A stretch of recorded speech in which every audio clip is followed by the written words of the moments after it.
Laureate, symposiasts, distinguished guests, it is a great pleasure and honor to welcome you all to the Holberg Symposium in honor of the 2025 Holberg Laureate, Gayatri Chakravorty Spivak. My name is Jürgen Sejersted, and I am the chair of the Holberg board.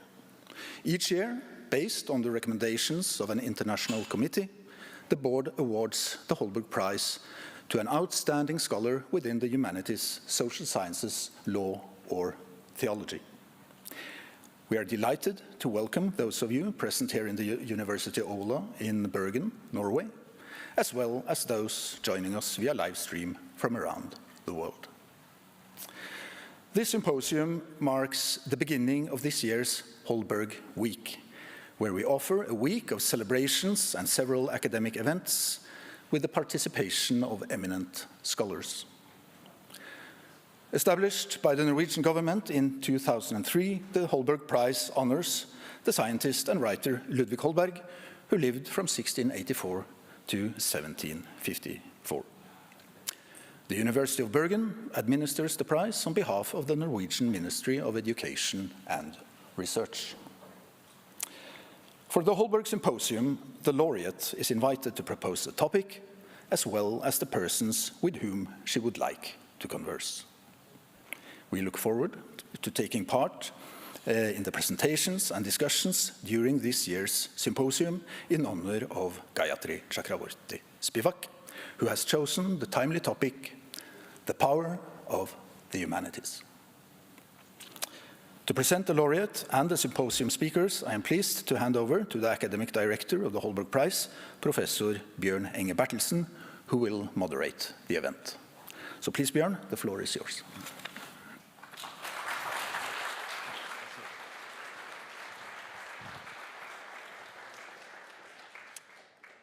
Thank you very much, Jürgen, and good morning to everyone, both here in the University Aula and those following us online from around the world.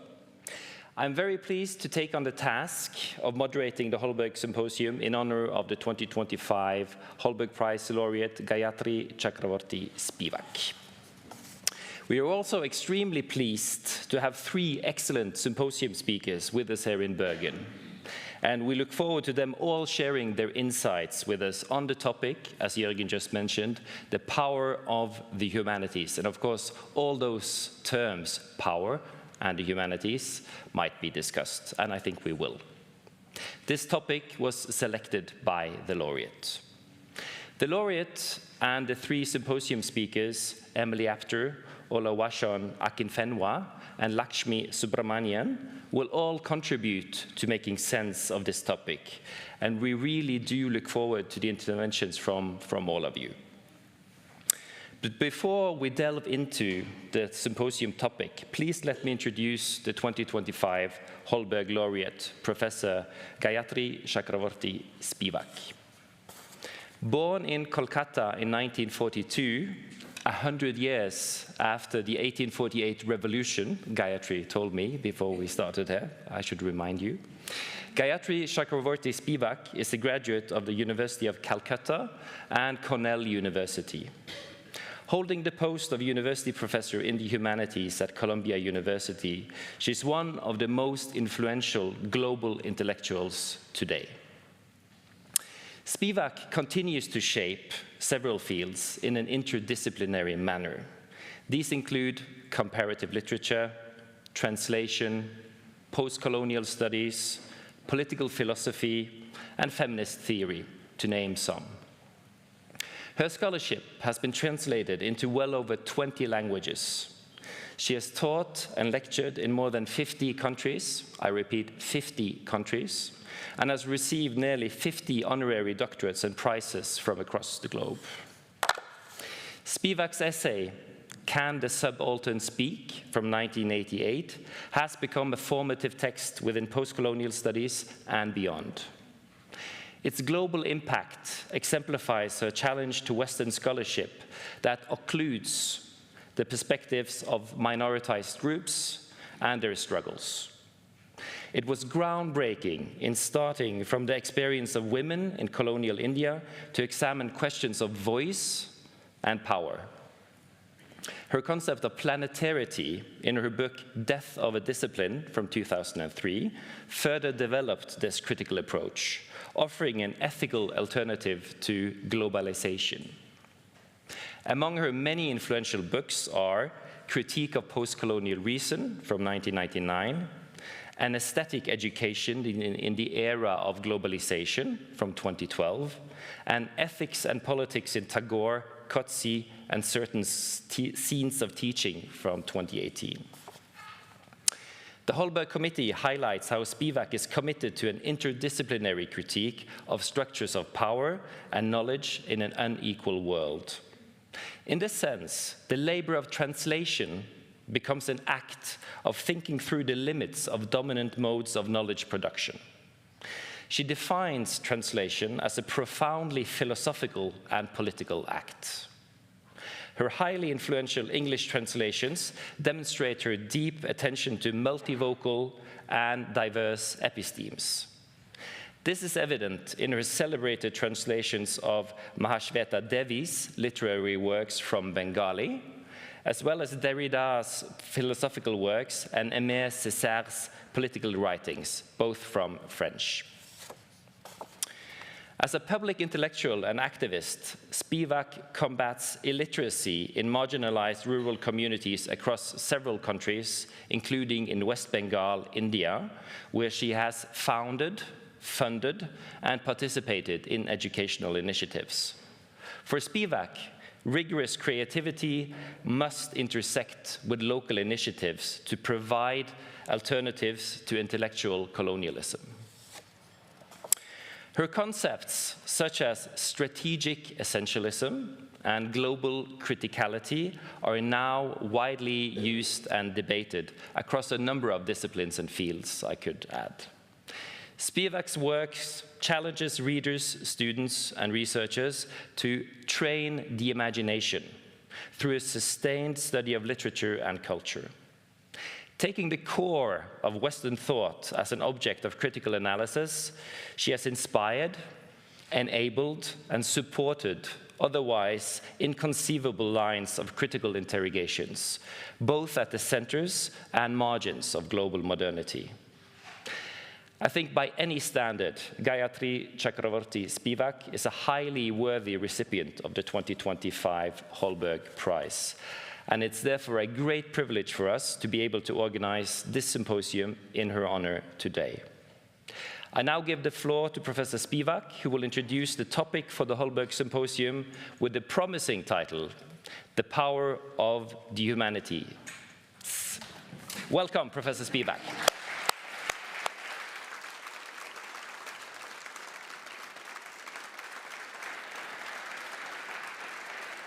I'll give you a hug. No, I'll give you a hug. Ah, yes.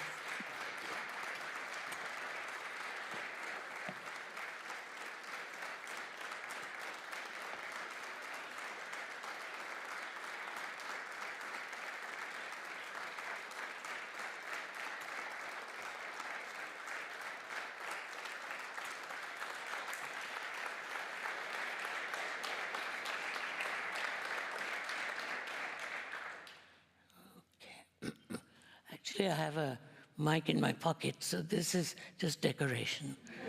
Yes. Thank you, Dr. Holberg, for the prize. And thank you all for coming. Can you hear my voice? Thank you all for, I'm a little like Marlene Dietrich because of jet lag, but I think it'll get better. Thank you all for coming. Thank you, Honorable Rector. Thank you, Jürgen. And thank you, my old friend by now, Bern. It's been a pleasure, not just an honor, but a genuine pleasure to be offered this fantastic prize. And I hope I satisfy you this morning. The humanities. The humanities, in my strict reading, are literature and philosophy. Let's see, let's put this down somewhere.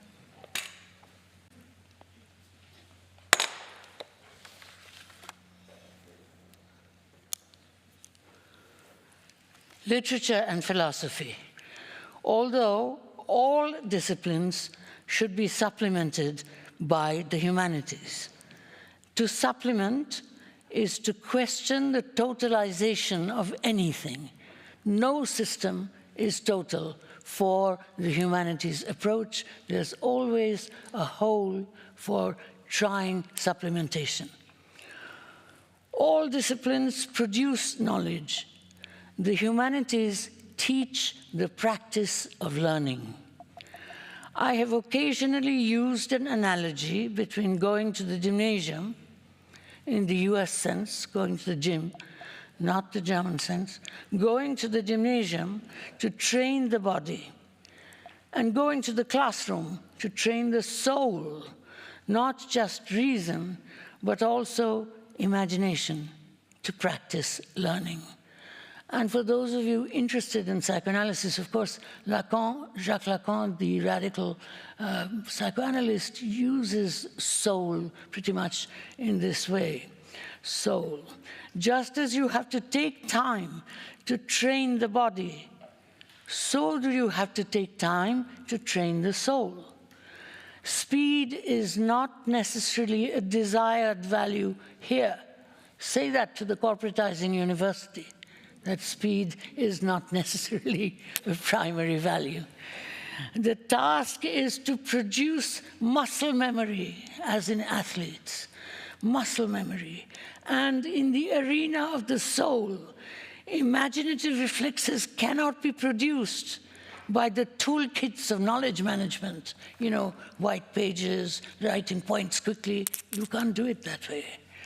The basic human affects are, in a matrix of self-interest, even enlightened, greed, violence, and fear.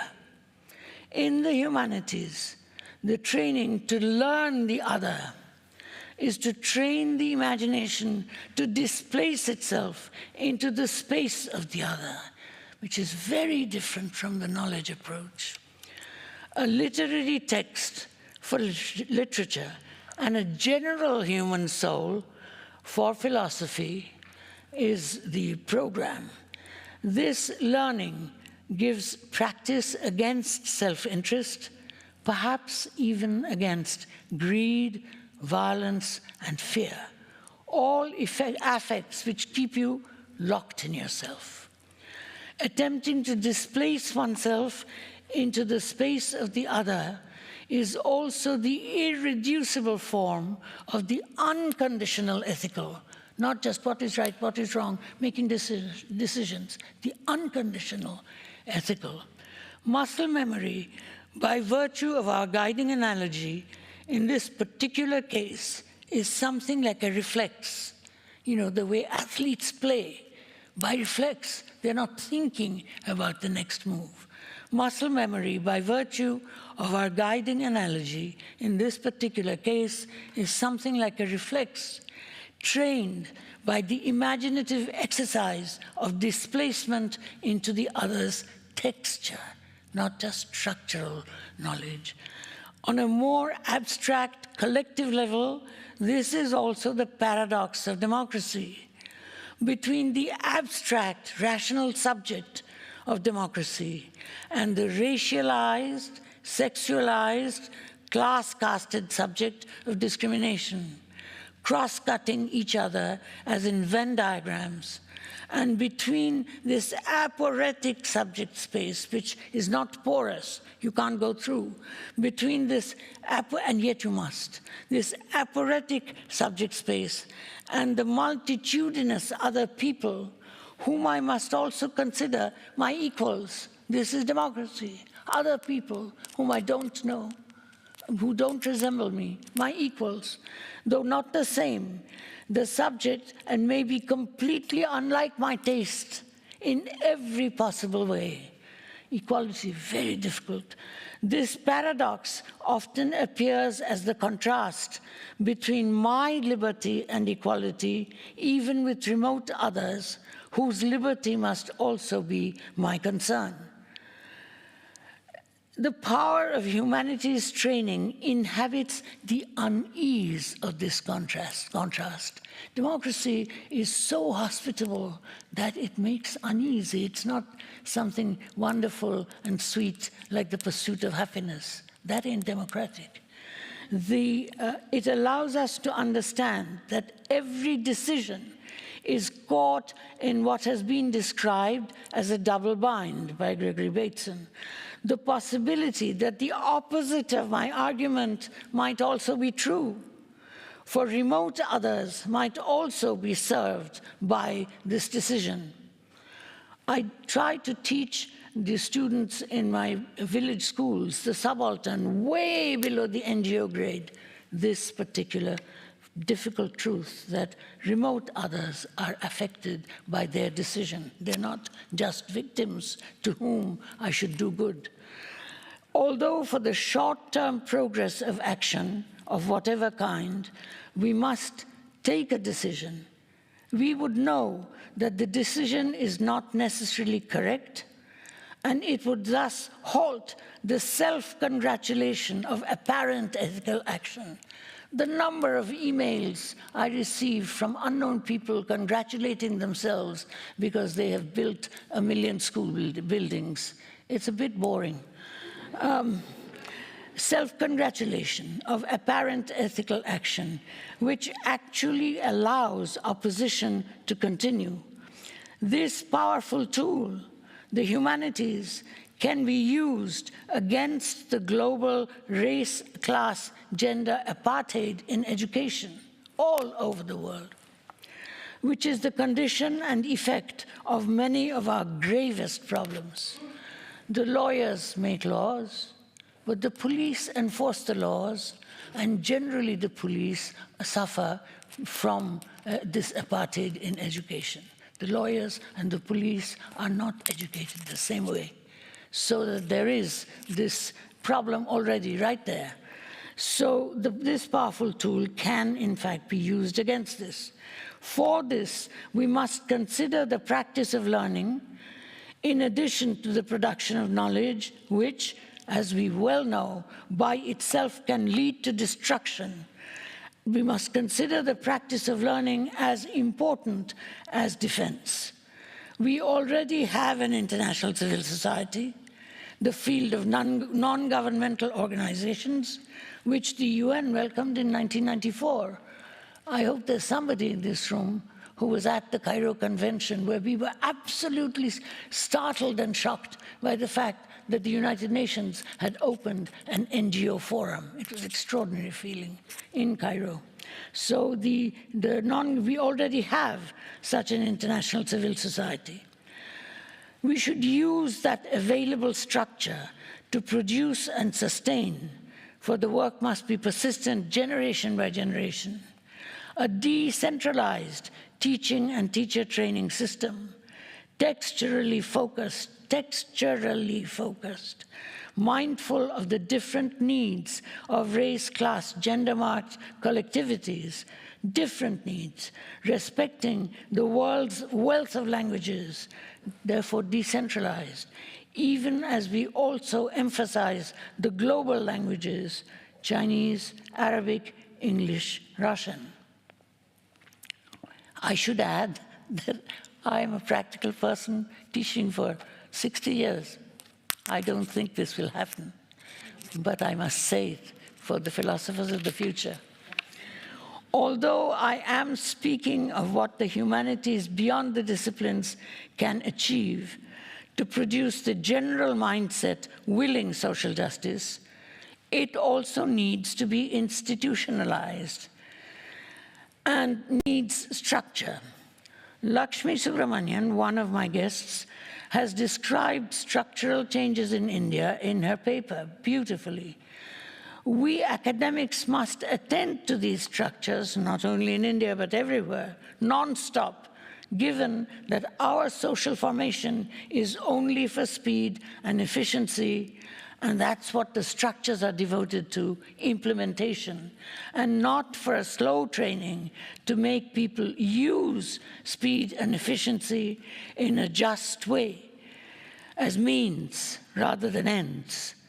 My own training pushes me towards this supplementing of structure alone by deep engagement with the texture or the desires of whomever we think of as our student body, not just, but also in the classroom. To supplement is not just to oppose. It is to undo opposition again and again. In 1993, Bill Clinton asked Yasser Arafat on television if he trusted Yitzhak Rabin, and he said yes.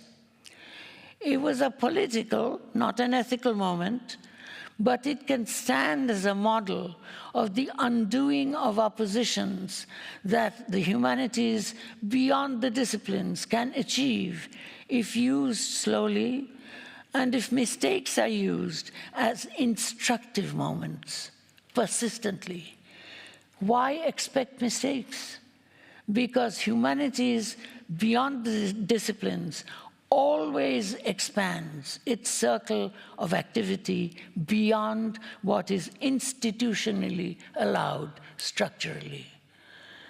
My example, although today we are proving ourselves unable to learn from the mistakes we made in 1993, is nonetheless something we can call saying yes, yes to the enemy.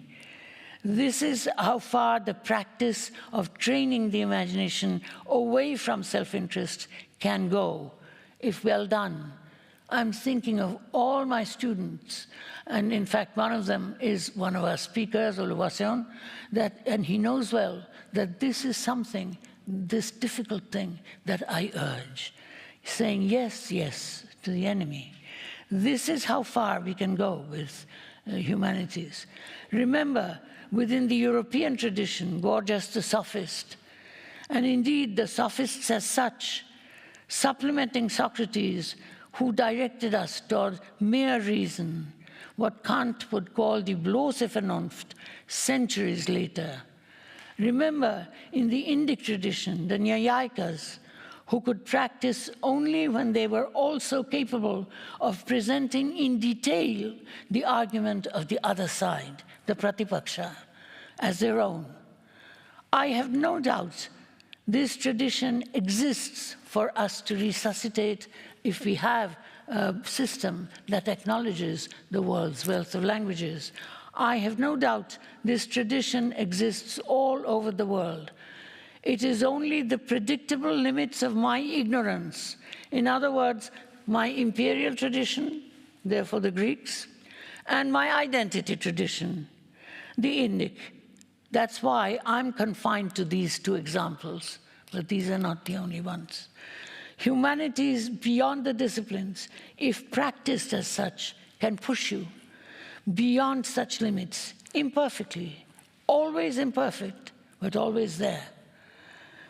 Lakshmi has quite correctly situated the new humanities expanded arena in the social movements.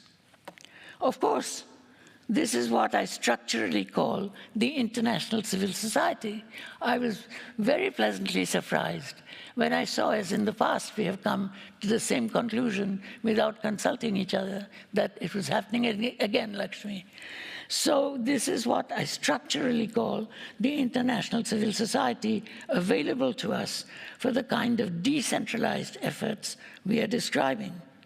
But Lakshmi also focuses on the content of the social movements in their interest in social justice.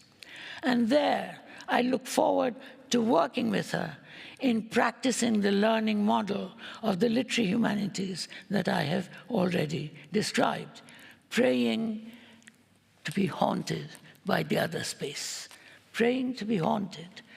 Please distinguish this from the many top-down movements that talk about renouncing selfhood. It's talk. The humanities are there for epistemic change, and one of the first requirements is the undermining of the top-down mindset. I have built 62 million school buildings. Good, thank you, goodbye. This undoing of opposition is what I offer to Emily's learned paper. She and I have also worked together for a good long time on the various questions of translation, where she's a leading expert. When I spoke of reparation, Emily, I used it because it is an accessible idea for those who have been at the top. It is the next step that I'm speaking of now. I have a comparable message for Oluwaseun. Although, given what is available to us within our social formations, we must think the other as below. The effort, the persistent effort, must be to undo the above-below binary opposition. The concept metaphor we need, it's our problem, not theirs. To undo this binary opposition, remembering that conditions will not allow this. And it's no use just saying it. And it cannot remain confined just to our own academic or social practice. It is the form of appearance, the Erscheinungsform, of the approach in our situation, as the French existentialists used that word. In our situation, our moment. And our task is to shift the paradigm of the moment. My examples are Phyllis Wheatley and Luce Irigaray reading Plato. If time allows, I will also include Nimai Lohar's song, of which I have spoken many times. Here goes. Phyllis Wheatley. A to-be enslaved girl sold to the progressive Wheatleys of Boston in 1761 when she was 8. Here is a celebrated poem written by her. Many of you know this poem. It's very well known. Written by her when she was 15 on being brought from Africa to America. "'Twas mercy brought me from my pagan land, taught my benighted soul to understand that there's a God, that there's a Savior too. Once I redemption neither sought nor knew. Some view our sable race with scornful eye. Their color is a diabolic dye. Remember, Christians, Negroes, black as Cain, may be refined and join the angelic train." Phyllis Wheatley at 15. Saying yes to the enemy transformed, yes to Christianity. Remember who enslaved? Christians. Let us read the opening of the next to the last line, where the moral of the poem begins. Remember, Christians, Negroes. The word Negroes here is both subject and object. The primary meaning is that Christians, as subjects, should know Negroes as objects to be potential refined angels. But the strong semi-grammatical meaning addresses Christians and Negroes together. Christians, Negroes. Vocational objects, as if both are being addressed. Vocational objects that are not quite not subjects.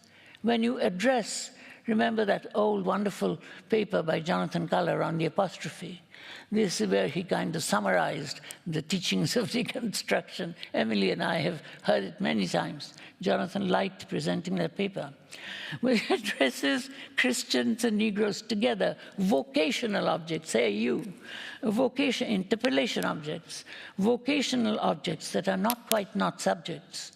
And the word Christian itself is at least bicolored, with emphasis on the black, for the poet speaks as black Christian.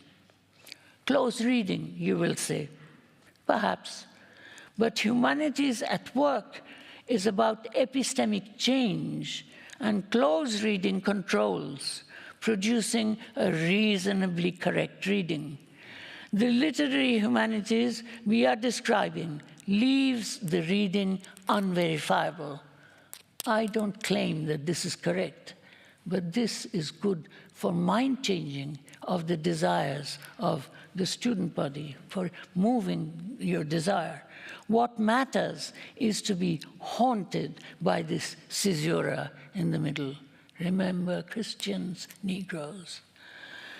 the undoing of opposition, so that if and when an ethical instance calls, it might haunt us again. Second example, in her amazing essay, Plato's Hystera, Luce Irigaray reads Plato's Allegory of the Cave psychoanalytically, cures, as the talking cure does, cures Plato and the Platonic Socrates by, among innumerable other details, locating a hymen. Inside, and I quote, this is Irigaray in very poor English translation, which I really have modified a lot. Inside Plato's and Socrates' lair, entre, inside their lair, an artificial wall curtain, a fold, repli, all the French words that I'm giving are mistranslated in the English.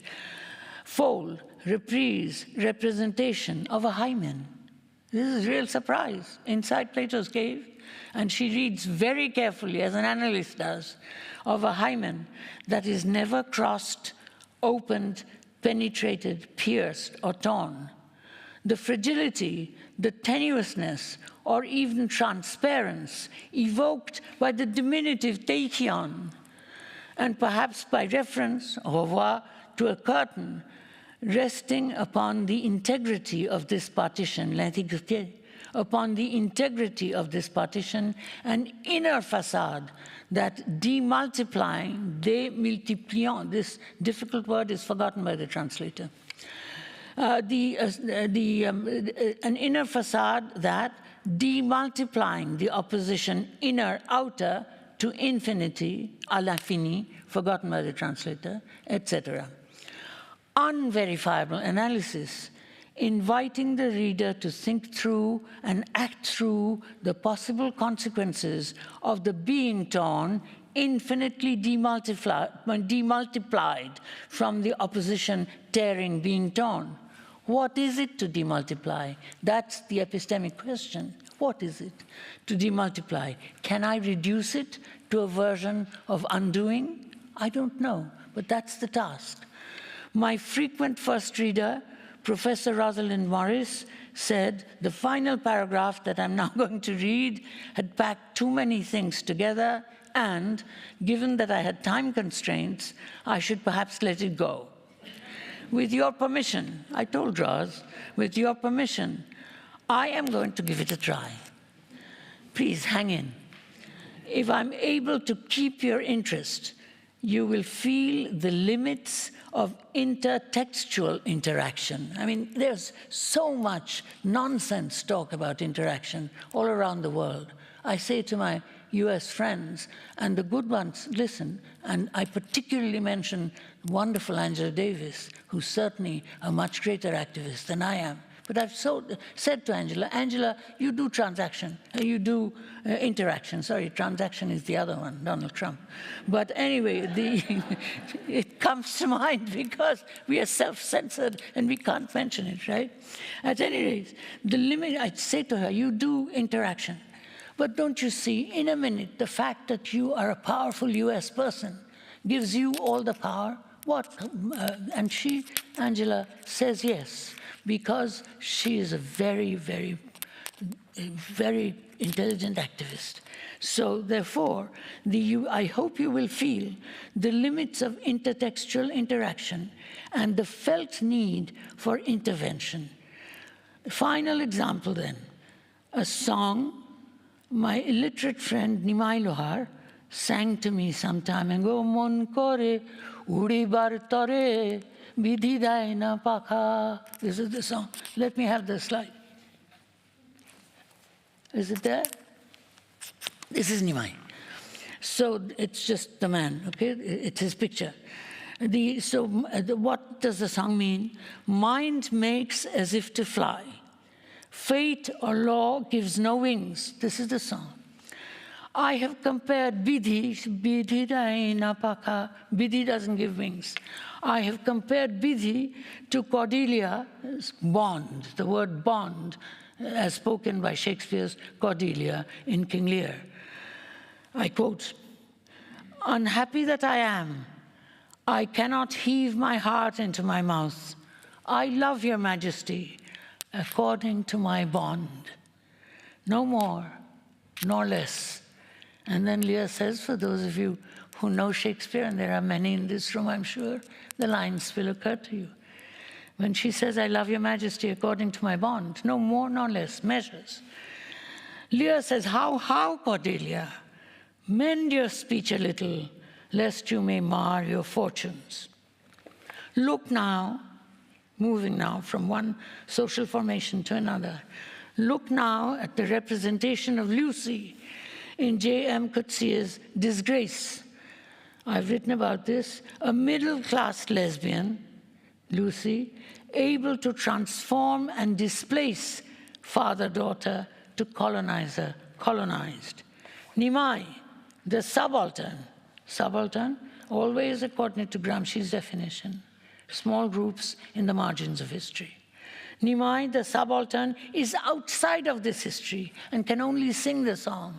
Our task, according to Gramsci, to produce very, very hard to try to produce the subaltern intellectual, not help them, not give them voice. All that is empty, self-congratulatory, top-down philanthropy all over the world. It doesn't work.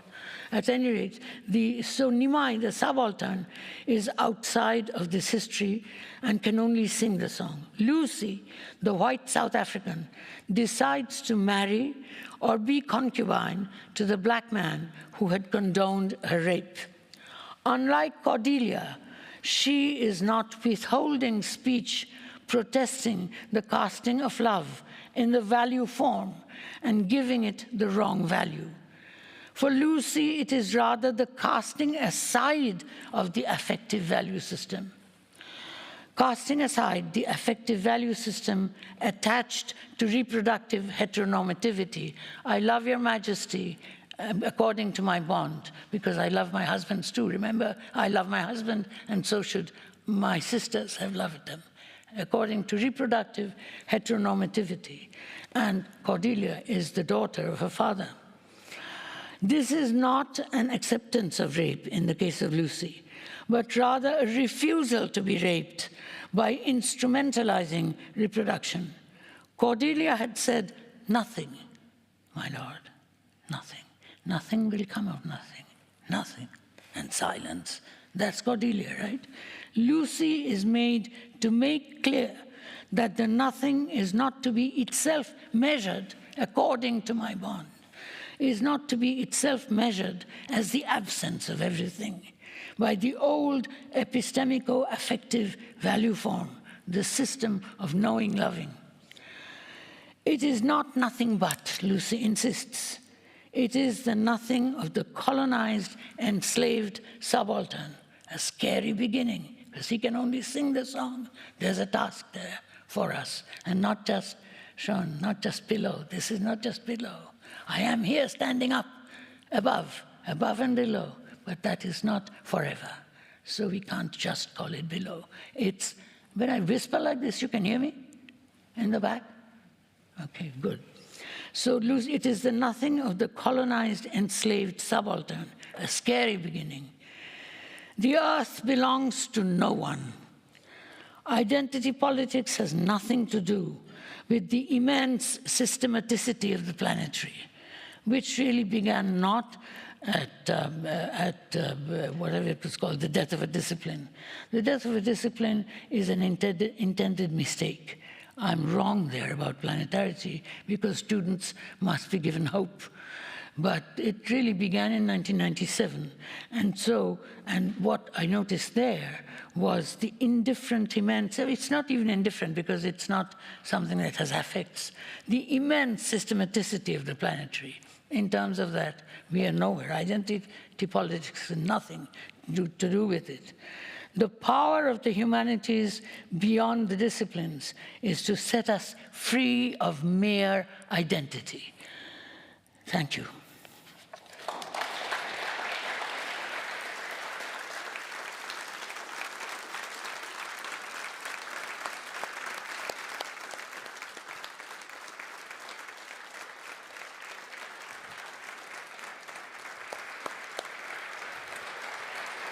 Thank you so much. Is it okay? It was good. Thank you.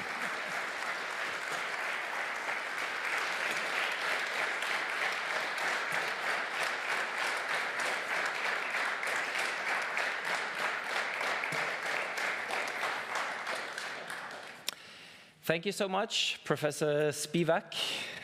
We now move to the symposium speakers who have been recommended by the Laureate. Each speaker has been asked to prepare a 20-minute presentation reflecting on the theme. And the first speaker this morning is Professor Emily Apter. Emily Apter is Julius Silver Professor of Comparative Literature and French Literature, Thought and Culture at New York University. Her books include Unexceptional Politics, On Obstruction, Impasse, and the Impolitic from 2018, and Against World Literature, on the Politics of Untranslatability from 2013. She's also been one of 4 editors of the English edition of the Dictionary of Untranslatables from 2014.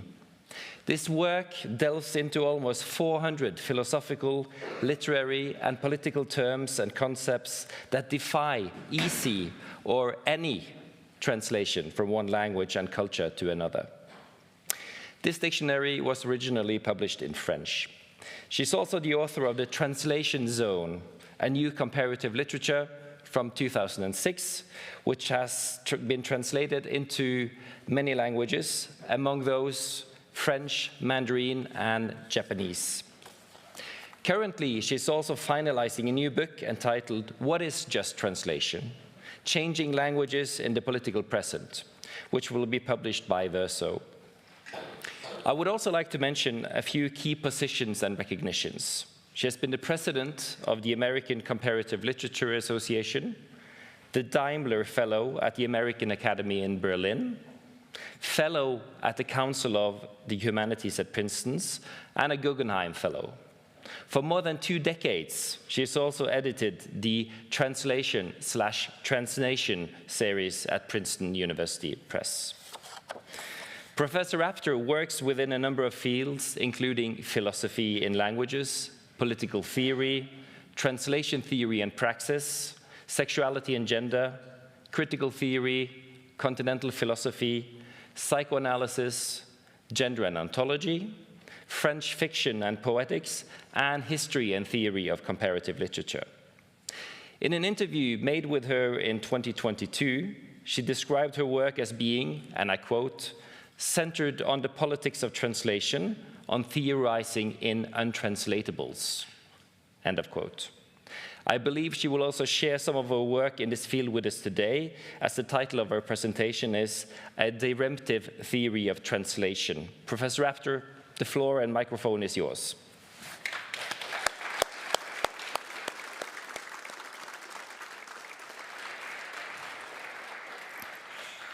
It's a pleasure to be here. Thank you, Bjorn, for that wonderful introduction. And of course, Gayatri, who has been an inspiration, an influence, an incredible fellow traveler in many occasions. And I'm very honored to be asked to be part of this occasion, honoring you and all the work that you've done for so many of students and friends and people all over the world, of course. So, the impetus to explore critical grounds for justifying the humanities grows out of a feeling that many in this audience likely share. The sense that as students and teachers working in the comparative humanities, we are increasingly called on by a skeptical public and a hostile political environment to justify our disciplinary existence, our vocation, our strange positioning in the university. Here are some of the questions we frequently encounter or pose to ourselves and our students. How do you justify what you work on? What are the stakes of your project? How does it contribute to anything? Why does it deserve funding? Why should we finance a degree in the humanities? How is the humanities education justified on the university budget as a unit of asset appreciation? Why, in the last decade, have so many books, at least in the US, and PhD theses focused on failure, inoperativity, stasis, silence, withdrawal, refusal, retreat, and recession? In light of new emergencies today, these questions seem almost quaint or too familiar, even if they remain vital and relevant, because we're entering a more serious phase. The humanities in the US, but also worldwide, is directly under attack. Higher education, including the hard sciences, are now being explicitly targeted as a supposed redoubt of wokeness. The autonomy of university institutions, their right to teach and recruit faculty and students without government interference, is hanging by a thread, and many universities, acceding to government pressure with acts of anticipatory self-censorship and so-called pluralist pivots, are really trying to cope. The constitutional crisis into which the US is plunged directly has a direct impact on the humanities' fight for survival. Lawfare seems to be the name of the game. Think of Harvard's lawsuit against the Trump administration over its move to block the university's right to enroll international students, which adds to existing lawsuits over funding freezes that really do amount to unconstitutional interference with the university's academic freedom. In this landscape, where the administration's lawyers and lawmakers challenge the authority of federal and circuit judges, ignore subpoenas, and override rule of law, the future of the arts and sciences and the university as an independent faculty hinges on whether constitutional principles and protections will hold fast. It's a precarious moment, to say the least. This unsettling situation, past and present, inform my current work on translation and justice, which has been inspired and influenced by Gayatri Chakravorty Spivak's writings on the politics of translation, an early, very important article that she wrote on global criticality, loosely identified with non-Eurocentric and Global South formal epistemologies, and what she refers to in her abstract for the Holberg lecture as cognitive damage. This book project that Bjorn mentioned foregrounds problems of global language justice that pick up on these themes, language politics in border and war zones, non-monolingual pedagogies, the practice of theorizing in untranslatables as a means of avoiding the fixities of comparative cultural and national paradigms, and the problem of systemic injustice within modes of discourse, what I've sometimes referred to as carcerally speaking from a structural place, which extends to the violence of cultural appropriationism across languages. My project is historically bracketed by the police murder of George Floyd and the advent of the second Trump administration. In this interval, questions of justice, justification, and justicing as a verbal form of pareisia, or speaking truth to power, are themes that have come to seem incontournables, impossible to avoid. Most recently, they have led me to ponder the relationship between untranslatability and brokenness, broke systems, broken wills, non-repaired traumas and stalled modes of redress, broken bank accounts, and what Gillian Rose, in her book, The Broken Middle, identifies as a process of deremption. Taking my cue from Rose and an interesting book on her called Gillian Rose, A Good Enough Justice, I would propose a deremptive theory of translation that emphasizes, as Rose does, the brokenness between universal and particular, law and ethics, actuality and potentiality. Rose understands deremption as a rending in two, but not of something perfectly unified in the first place. She would instead insist on drawing attention to the trauma of separation, of that which was not originally united. Deremption arises from, quote, the mismatch between the discourse of individual rights and the systemic actualities of power and domination, end of quote. It acknowledges and accepts brokenness, refuses settled conclusions, proceeds in fear and trembling in the Kierkegaardian mold, and reaches for, quote, a speculative conception of law, a space of aporetic universalism that works towards what she calls good enough justice, This is justice imbued with equivocity. For Rose, the equivocation of the middle is where politics resides. So what I'm proposing here is that we take this equivocity and run with it in the context of the contemporary humanities and the politics of translation.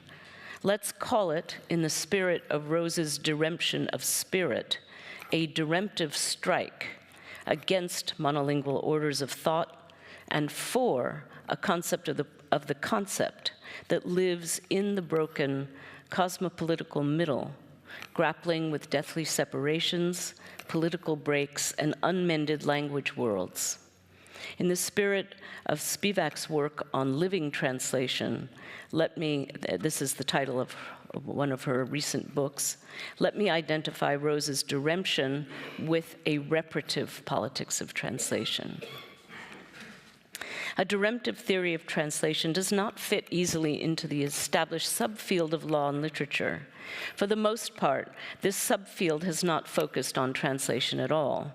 The emphasis has been instead on narrative as a juridical form, the genre of the legal case history, crime, trials, and courtroom drama as storytelling structures of suspense, confession as a judgeable expression of conscience, and literary representations of custom, legal authority, legitimacy, and systems of punishment, the lex talionis, or blood scores, being among them, that model legal reasoning or undergird processes of adjudication.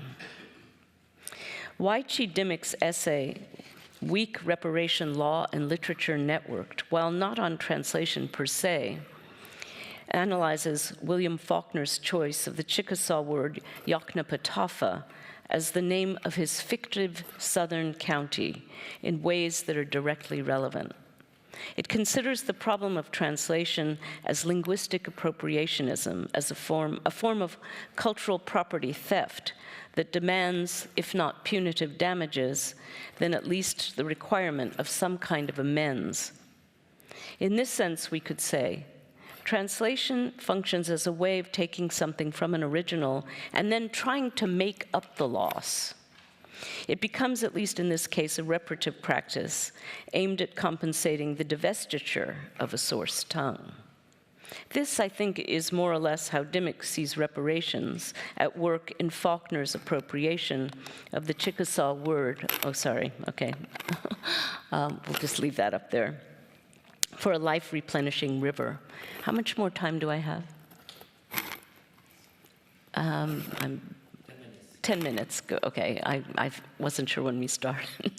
Good. Asked about the origin of the word Yoknapatawpha, Faulkner said, "It's a Chickasaw Indian word. They were the Indians that we dispossessed in my country. The word means water flowing through the slow through the flatland, which to me was a pleasant image, though the word in Chickasaw might be pleasanter to a Chickasaw ear than to our ear, but that's the meaning of it."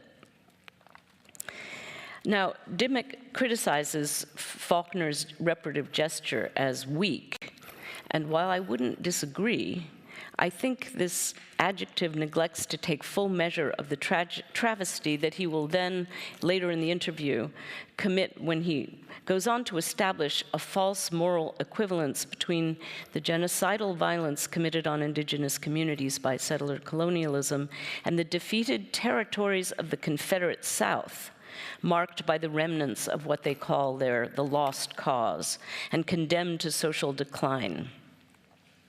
Yoknapatawpha County, in this context, exploits a reference to an indigenous extinction event to generate sympathy for white grievance post-Reconstruction. The deserted plantations, shabby mansions, and off-kilter, genteel Southern characters that populate Faulkner's fictional world, all of them in some sense a monument to the Confederacy, sustain a narrative of white grievance, unfortunately as active as ever in the present day. And what about the river, stolen from the Chickasaw people, like the word that names it? We won't find repaid damages in Faulkner's novels. But if we jump to Natalie Diaz's recent collection of post-colonial love poems, we discover, however indirectly, a kind of redress. It exhibits, in the work Exhibits from the American Water Museum, Diaz tracks, however indirectly, a kind of redress. Diaz tracks the dead water coursing through the drinking water of cities like Flint, Michigan, into rivers that will die of thirst. And I read, "The first violence against any body of water is to forget the name of its creator first called it. Worse, forget the bodies who spoke that name. An American way of forgetting natives, discover them with city, crumble them by city. The US headquartered companies announce with armed guards, you can't drink from this lake anymore. The natives gather the rain instead. The companies say, read the papers, we bought the rain too. Who owns the rain? We own the rain." Diaz translates by paraphrasis lines of poetry in English that gesture toward an evacuated indigenous language, towards the forgotten bodies of the people who spoke it, and towards the river itself, outsourced to a company that owns the rain. The reparative action emerges in the form of what Daniel Heller-Rosen theorizes as echolalia, the forgotten echo of infant babble in adult speech. Heller-Rosen aligns the loss of originary speech and the loss of a univocal loss of a univocal language after the fall of the Tower of Babel. Once the proliferation of language differences destines the people of the earth to mutual unintelligibility, oblivion sets in a perpetuated forgetting of the unitary state of communication that came before. For Heller-Rosen, oblivion performs a kind of diremption, a suturing that separates, the marking of an irreparable absence that nonetheless has a certain healing or mending power when it echoes through another language. Diaz intuits the trauma-healing, safeguarding function of forgetting, but she also records the eco-political violence wrought by the hydropower industries.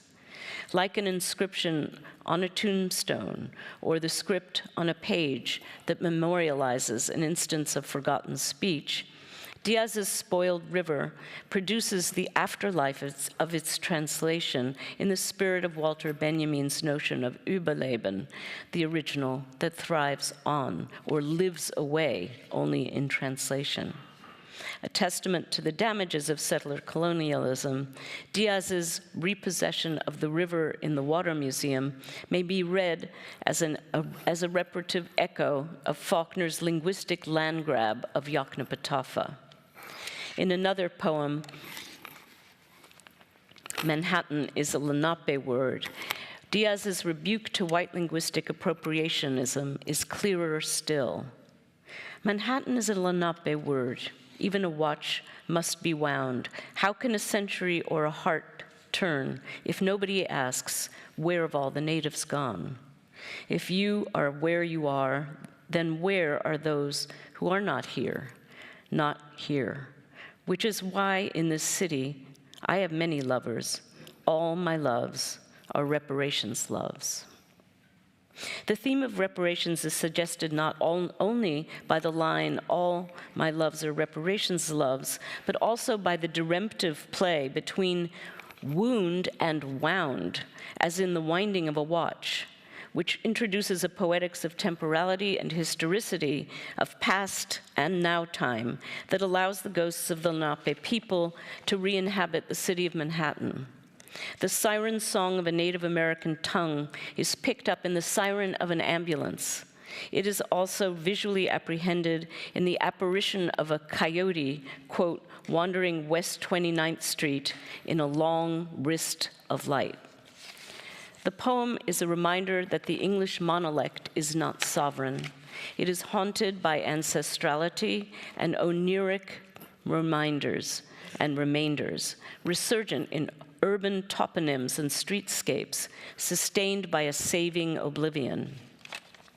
my last passage.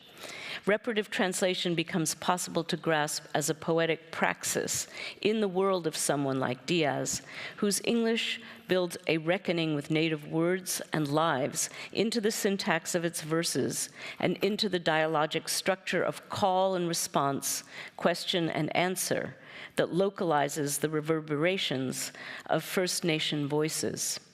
It is work like Diaz's which actively contests the history of linguistic and cultural appropriationism that redresses what Spivak has called translation as violation. In my own conception of translation theory, there is no clear demarcation between translation as a practice of transposing from a source to a target language and the broader field of language politics, which includes global language policy in the world courts, a focus on minor and indigenous languages, and an emphasis on, as I've said, philosophizing in languages, a term Barbara Cassin has circulated, which insists that philosophy happens not just in official standard languages, but also within dialects, vernaculars, and demotics. To justice in language, to justify the humanities, we think more pointedly about effective forms of linguistic lawfare that combat discursive harming, deportation and exclusion, even as we acknowledge the persistence of the broken middle with its violent conditions of rending, separation, and unmendedness that, following Gillian Rose, we're calling deremption. Thank you very much.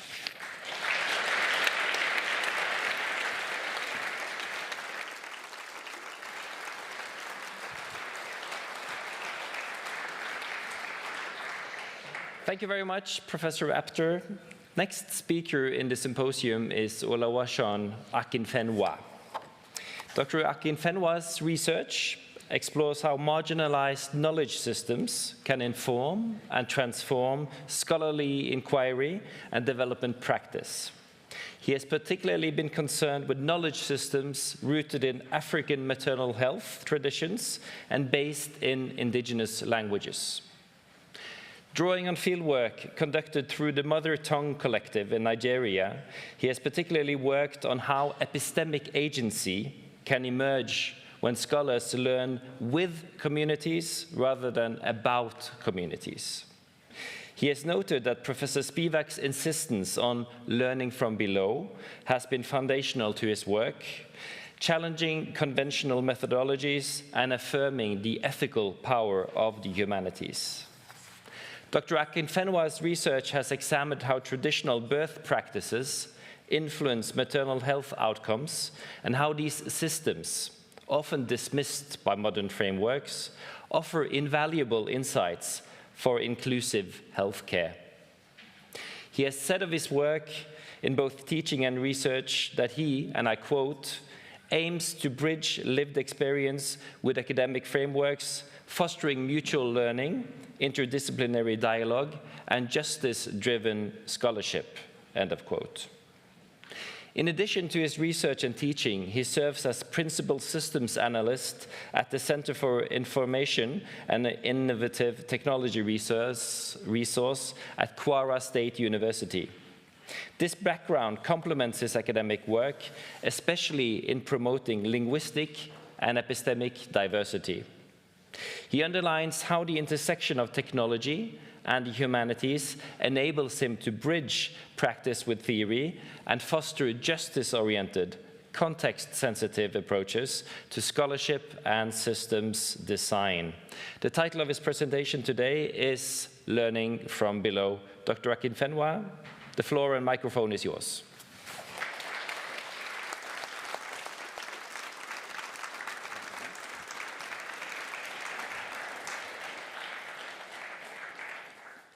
Thank you for the introduction.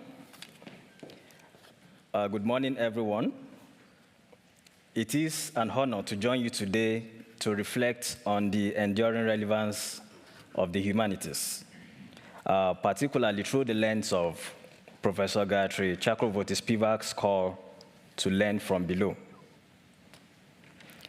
The humanities have long served as a mirror through which societies understand themselves.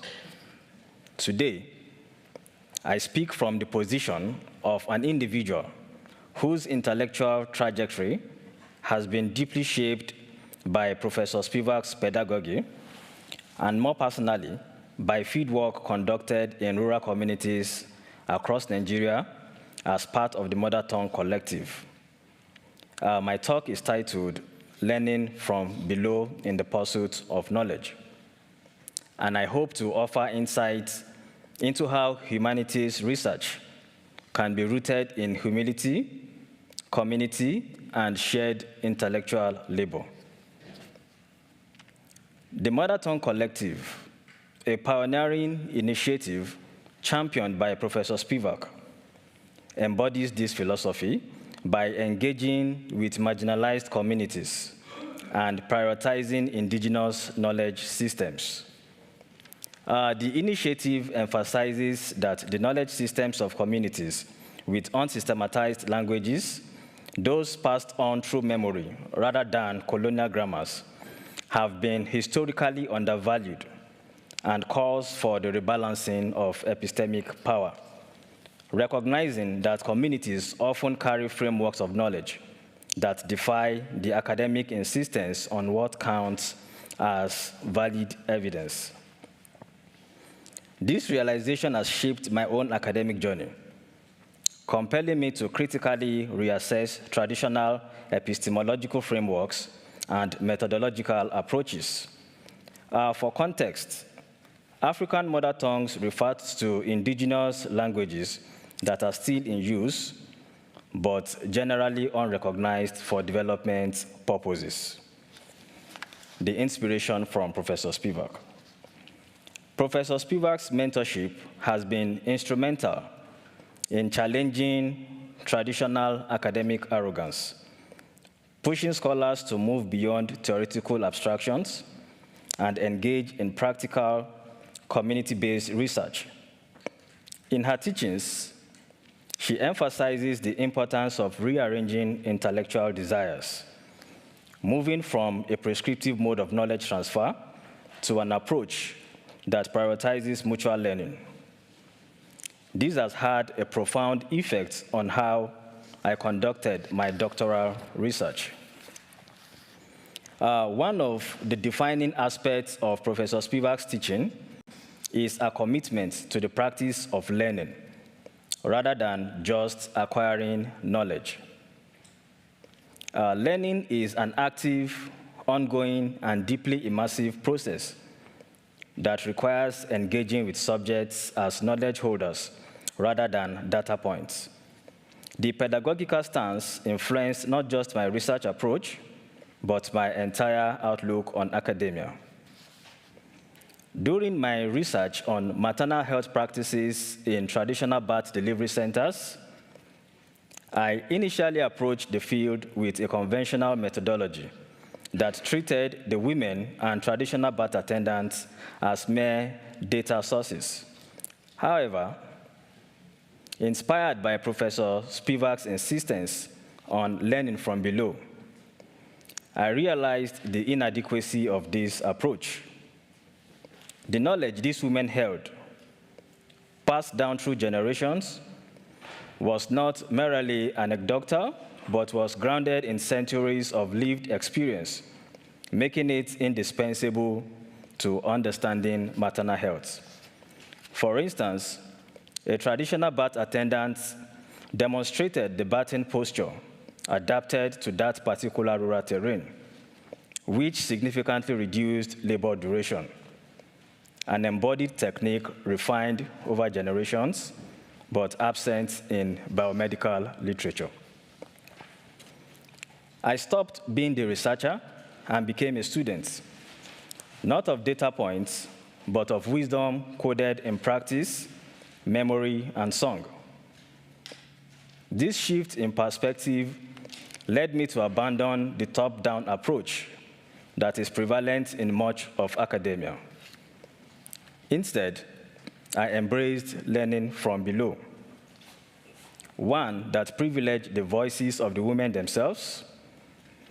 I engaged in long-term community visits, sitting with TBAs in their daily routines, listening to their explanations of traditional herbal practices, and learning their techniques for managing childbirth complications. These experiences reinforced Professor Spivak's argument that true knowledge cannot be imposed from above. It must emerge from within the community.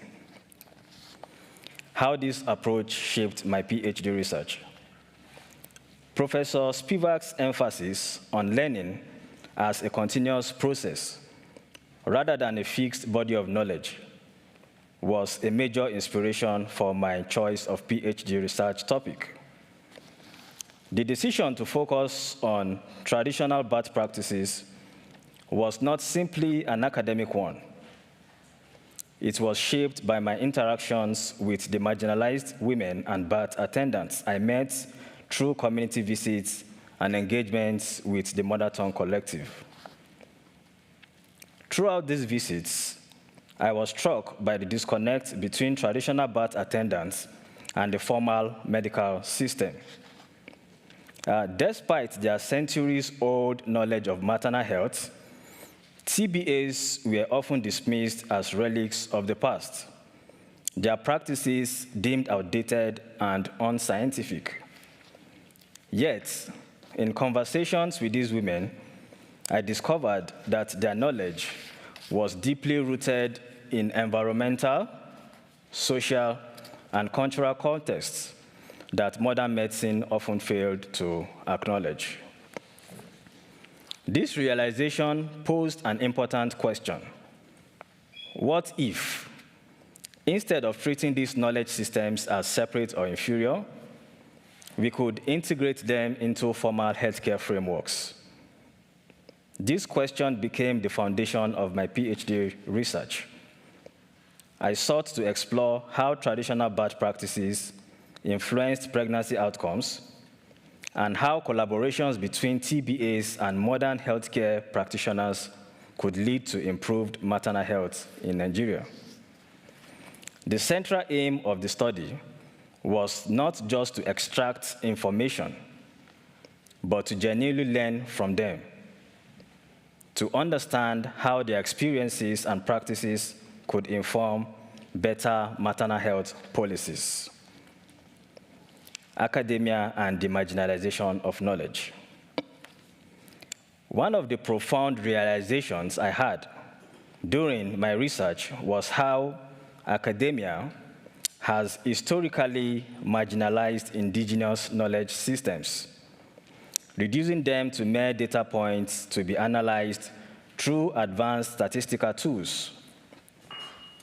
Interview sessions, instead of being genuine dialogues, are often structured to confirm pre-existing theoretical models, leaving little room for the agency of those being studied.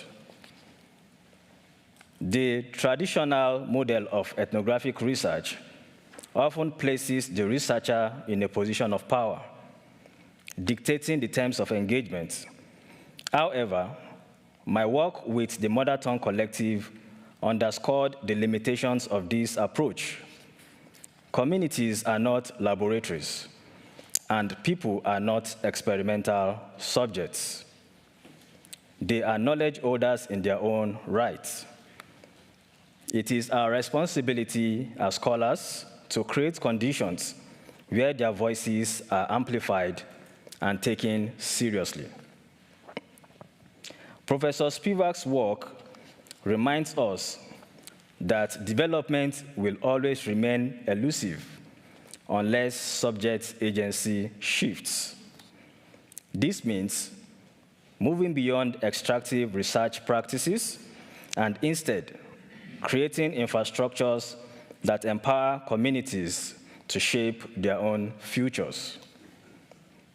This principle is what guided my research in the TB disease, where I sought not just to study traditional birth practices, but to understand how these practices could inform better maternal health policies.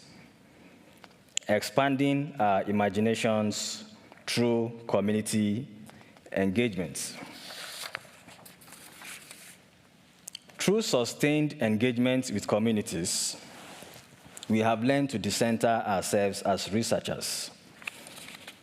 The mentoring sessions led by Professor Spivak have continuously expanded our imaginations, forcing us to confront the limitations of our own intellectual frameworks. Through sustained engagement with communities, we have learned to decenter ourselves as researchers and prioritize the lived experience of those we seek to learn from. Several community visits stand out in this regard. In one instance, in a community in rural Nigeria, where elders shared their perspectives on language loss and cultural erosion. Rather than approaching the issue from an abstract linguistic standpoint, we allowed the community members to guide the discussions, leading to insights that would have been impossible through conventional research methods. Their narratives revealed how formal education policies, often supported by local communities seeking advancement, contributed to the devaluation of unsystematized indigenous languages, creating generational gaps in linguistic knowledge.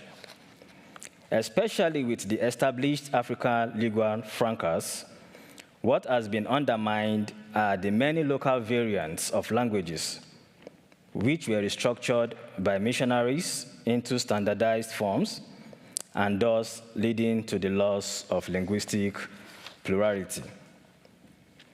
Our duty was no longer to ask the right questions, but to learn how to sit with unfamiliar answers. This experience reinforced a critical lesson from Professor Spivak's teachings. Development cannot be imposed. It must be cultivated from within. If we are to create a meaningful change, we must build infrastructures that allow agency to emerge naturally. This means ensuring that indigenous knowledge systems are given the recognition they deserve. Conclusion: rethinking the role of the humanities.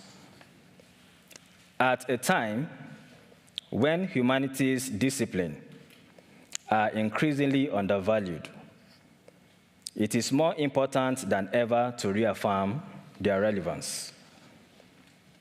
The power of the humanities lies in their ability to critically engage dominant narratives when necessary and foster a deeper understanding of the human condition. Professor Spivak's work is a testament to this power, demonstrating how scholarship can be a tool for social transformation rather than merely an intellectual exercise. The lessons from my engagement with Professor Spivak's mentorship have profoundly shaped my academic trajectory. They have shown me that the purpose of research is not just to produce knowledge, but to create spaces for new forms of knowing to emerge. As we move forward, academia must shed its arrogance and embrace the knowledge systems often embedded in unsystematized languages and local practices which have long been undervalued by the dominant epistemic frameworks. The future of scholarship depends not on how much we claim to know, but on how willing we are to learn from below. Professor Spivak urges us to not just understand the world, but to transform how we engage with it. Let us keep trying to learn to learn. Thank you.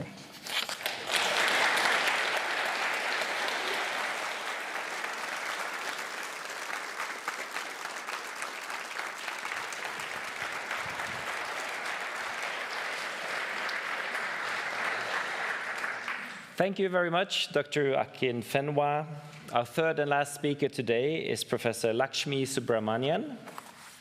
Lakshmi Subramanian is retired professor of history at the Center for Studies in Social Sciences, Calcutta, and the Birla Institute of Technology and Science at the Goa campus.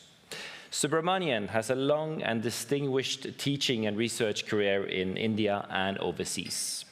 She has, for instance, held visiting positions at the Institute of Advanced Studies in Nantes, the University of Göttingen, the University of Warsaw, the University of Glasgow, Flinders University, and the University of Technology, Sydney.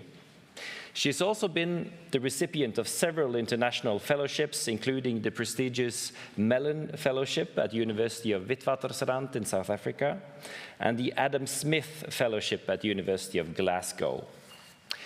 In her work, she has written extensively on both business history and the histories of music and performance in modern India. She has underlined how her research stays abroad and in India has enabled her, and I quote, to participate actively in framing and teaching history at several levels from the undergraduate to the pre-doctoral level, and in translating some of my experience into an advanced textbook on Indian history, end of quote.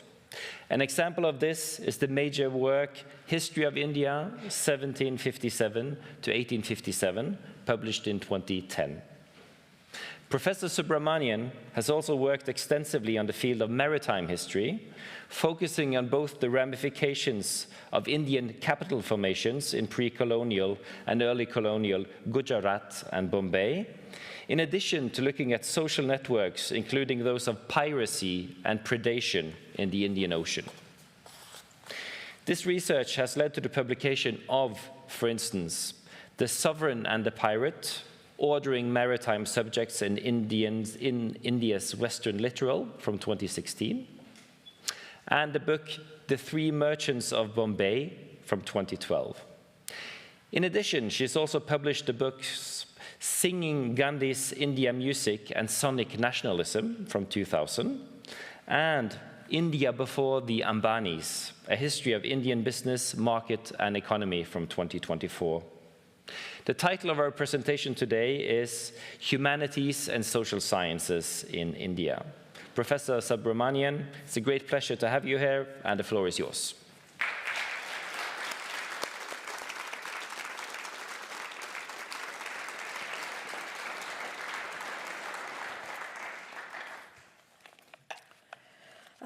Thank you very much for that gracious introduction. Let me start by thanking all my friends, the organizers here, for the excellent arrangements they've made to bring us here, and for me in particular to participate in this panel with such eminent scholars, and to continue more formally my conversations with Professor Gayatri Chakravorty Spivak, whose work, particularly with schools and primary education in West Bengal, I have followed earnestly and with great admiration. So first of all, congratulations, Gayatri. The title of my talk is slightly altered. It's called The Paradox of the Humanities in India. It is my hope that the reflections I present will invite discussion on how to make the humanities a tool of genuine democratic access. What I'd like to do specifically in the time that I have is to share my experience as a practicing historian and a teacher of history for more than 4 decades in India. I have worked within a very complex ecosystem of Indian higher education.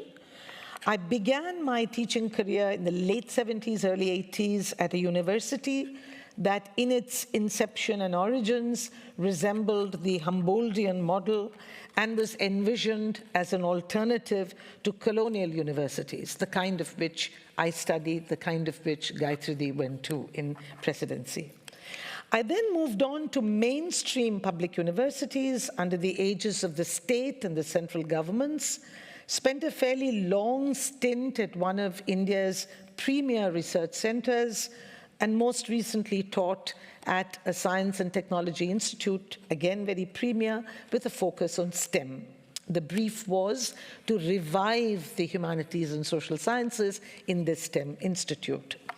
I draw from these experiences today to consider the power of the humanities, how they have been imagined in and outside universities, and how they may be reclaimed and used and not instrumentally for the future. My observations, broadly speaking, are threefold. One, that the humanities in India evolved under very particular circumstances and therefore faced and continues to face challenges that are quite specific, even while sharing broad similarities with the rest of the world. Two, following the observations of the World Humanities Report 2024 and the India Report 2018 that emphasize not just the challenges, but the diversity of the humanities and their role in enriching human experience, I suggest strongly the need to consider sites outside the university where experiments with decolonization have happened when we consider the humanities. Only then can we make sense of the continuities and ruptures in the understanding of the humanities as they have evolved and continue at present in India.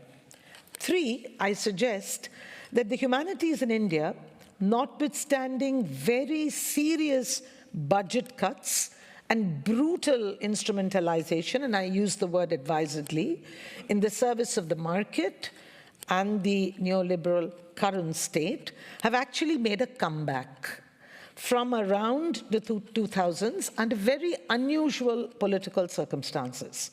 These circumstances have introduced new stakeholders investing in traditional humanities like classics, history, philosophy, making humanities a matter of intense public debate and contestation. The second set of stakeholders are private capital, wanting to use the wisdom of the humanities to resolve issues that technology alone cannot. Unfortunately, they degenerate into simply using soft skills and the teaching of English as a vehicle of business communication. Both, of course, have had very serious consequences. Each of these three observations that I make coincide with my teaching experience in the institutions I have just flagged. I began teaching in the early 1980s in the University of Vishwabharati, which was envisioned by its founder, the Nobel poet Laureate Rabindranath Tagore, as a space apart from the conventional university model that was widespread in India after 1857, in which universities were degree-granting institutions and teaching was left to affiliated colleges where students opted for either the arts or science streams. Arts degrees in the colonial period equipped students with jobs in low-ranking civil service positions in the British administration and was therefore very instrumental. By contrast, from the beginning, Vishwabharati's conception of the humanities was deliberately expansive and interdisciplinary, encouraging the study of languages, comparative literature, comparative religion, alongside history and the performing arts. The experiment to imagine the humanities as a cultivation of the mind and the pursuit of culture for its own sake, rather than for instrumental purposes, stood in contrast to the colonial university model and has been seen by scholars as an expression of anti-colonial resistance. There are other instances, which I will not go into, but there are some very important other instances of anti-colonial institutions, particularly the Jamia Millia Islamia that was set up in Delhi. The experiment was, however, short-lived. And by the late 70s, Vishwabharati had lost its sheen and the original ideals of its poet-founder and bogged down with bureaucratic red tape, political overreach, and nepotism. Yet, In the late 70s and early 80s, when I joined the faculty, it still attracted eminent scholars in the humanities departments, particularly philosophy, comparative literature, Bangla, and history. And students, more interestingly, from a non-metropolitan hinterland, not Calcutta, resulting in rich demographic diversity in terms of class and language affiliations. Humanities as a practice of engaging with culture and diversity was well and truly alive in attracting students. Learning history, attending philosophy classes, absorbing culture mattered to student cohorts outside of a narrow urban elite in the 80s. Indeed, my first batch of students at Vishwabharati were marked largely by a sharp and critical responsiveness to the political changes that were unfolding. This was the time of the emergency and very different politics. By a critical responsiveness to these changes, a general appreciation of the sensibility of the humanities, and at a practical level, by the aspiration to join civil services, archival services at state and central levels, and participate with optimism in the nation-building project, which continued to have salience 4 decades after independence. Things began to change in the late 80s when there was a general expansion of school and higher education, which meant that employment opportunities for school and college teachers increased on the one hand, and colleges opened their departments to more students. It was easier to open arts colleges that did not require labs. Recruitment and enrollment numbers increased. And based on this metric, it was impossible to speak of a crisis in the humanities. On the other hand, the colleges did not invest in libraries either, with the result that notwithstanding the rhetorical commitment to democratizing access to education as part of affirmative action, humanities and social science disciplines were devalued and enjoyed little social prestige. Pursuing a graduate degree in history from this moment onwards was seen as nothing short of a disaster. It was like philosophy, a last option, and some very interesting ethnographic work was undertaken by colleagues in Manipal, where it's very evident the way in which the humanities and social sciences were perceived by younger students. On the flip side, there were some initiatives in setting up premier central universities, centers of research and excellence, some of which I was associated with. The Center for Studies in the Social Sciences, Calcutta, for example, took up the mantle of spearheading cutting-edge research in the social sciences, which included the humanities, but only in addition to the more conventionally accepted social sciences, economics, sociology, development studies, in short, subjects that were seen as contributing directly to the creation of public policy.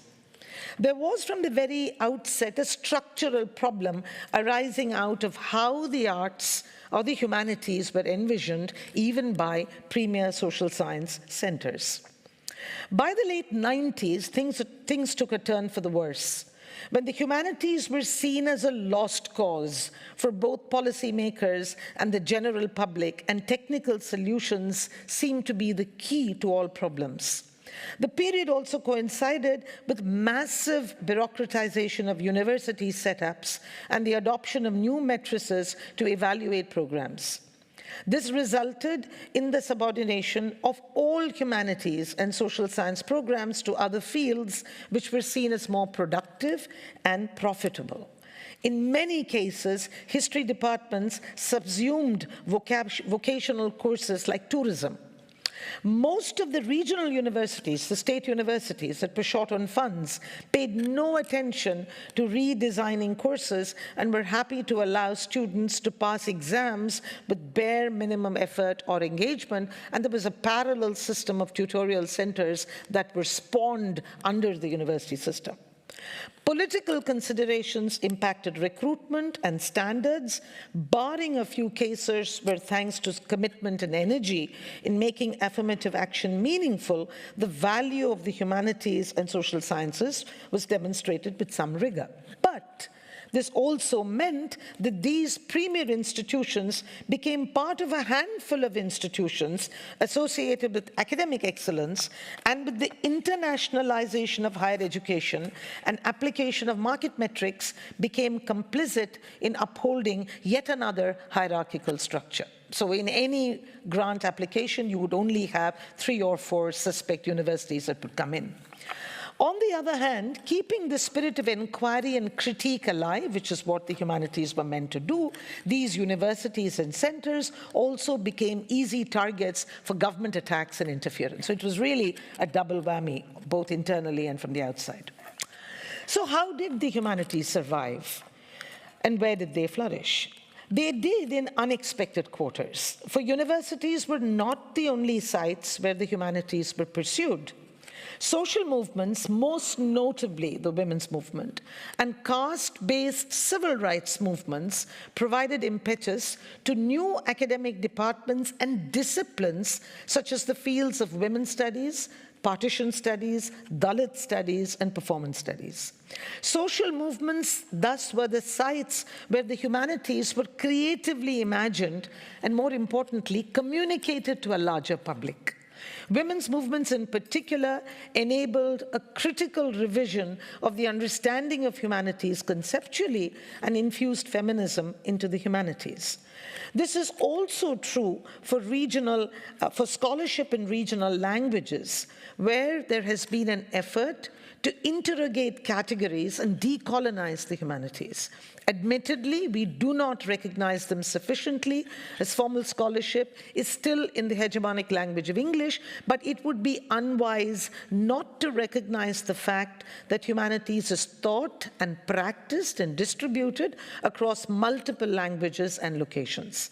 I've been witness to this personally in the center that I worked, where vernacular language scholarship has enjoyed a degree of international recognition, found equivalence even in university rankings, and an effort has been made to communicate humanities to a larger public.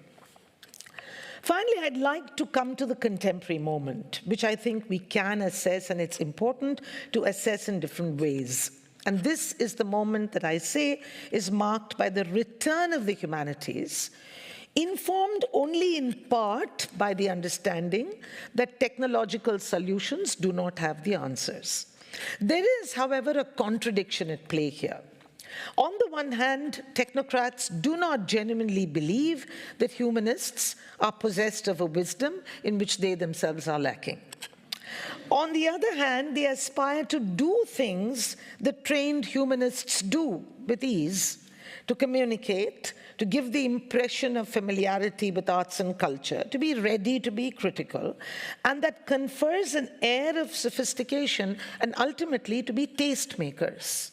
This, I feel, has prompted capital to seek the luster of the humanities in terms of recruitment and to support the setting up of the humanities and social science courses with no real plans for integration. We therefore find a proliferation of the HSS centers in all STEM institutes and some private universities with liberal arts degrees. Secondly, and for better or worse, the ruling government, certainly from the 2014 onwards, has developed huge stakes in traditional humanities subjects like the classics and history, making humanities a matter of intense public debate. And both these have had very adverse consequences. I am particularly thinking about the entire project of rewriting history now, which of course raises questions about who has the right to write history.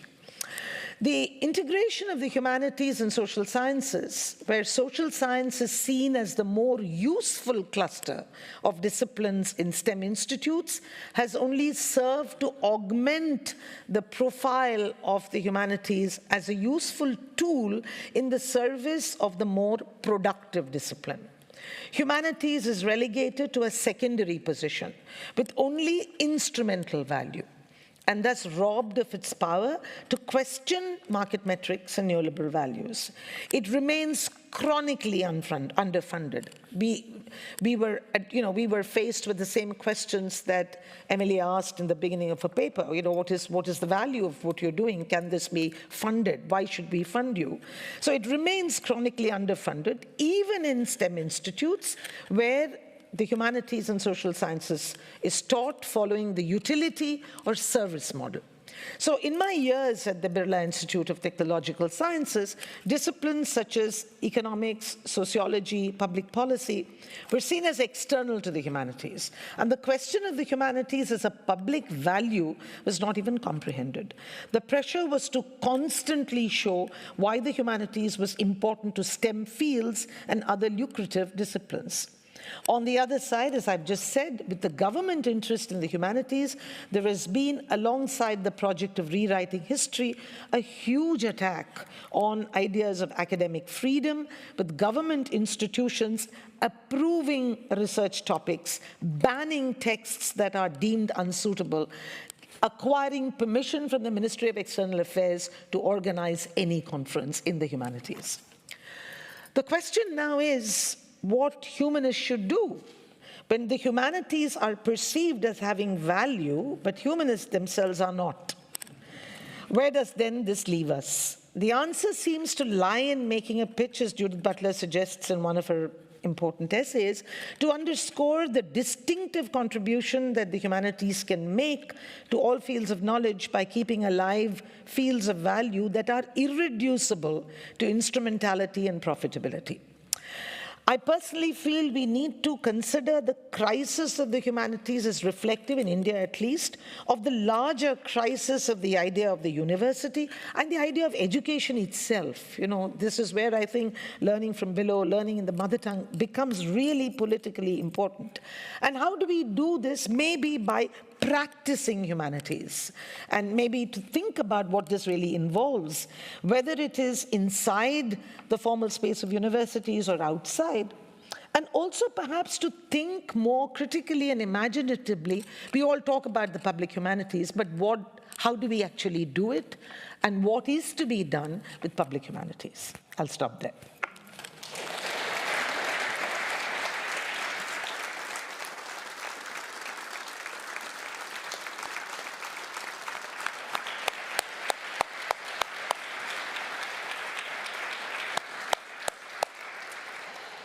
Thank you so much, Professor Subramanian. We will now have a short break before we all reconvene on stage and have a conversation on all the topics that have been brought up by the Holberg Prize Laureate and the symposiasts. And we reconvene here at 11:05 sharp.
behaving quite nicely. I said, find your seats, and you found your seats. And we have almost all of the symposiasts with us here on stage as well. And we do look forward to an interesting discussion on the three interventions we have heard, and Professor Spivak's lovely introductory lecture on the power of the humanities.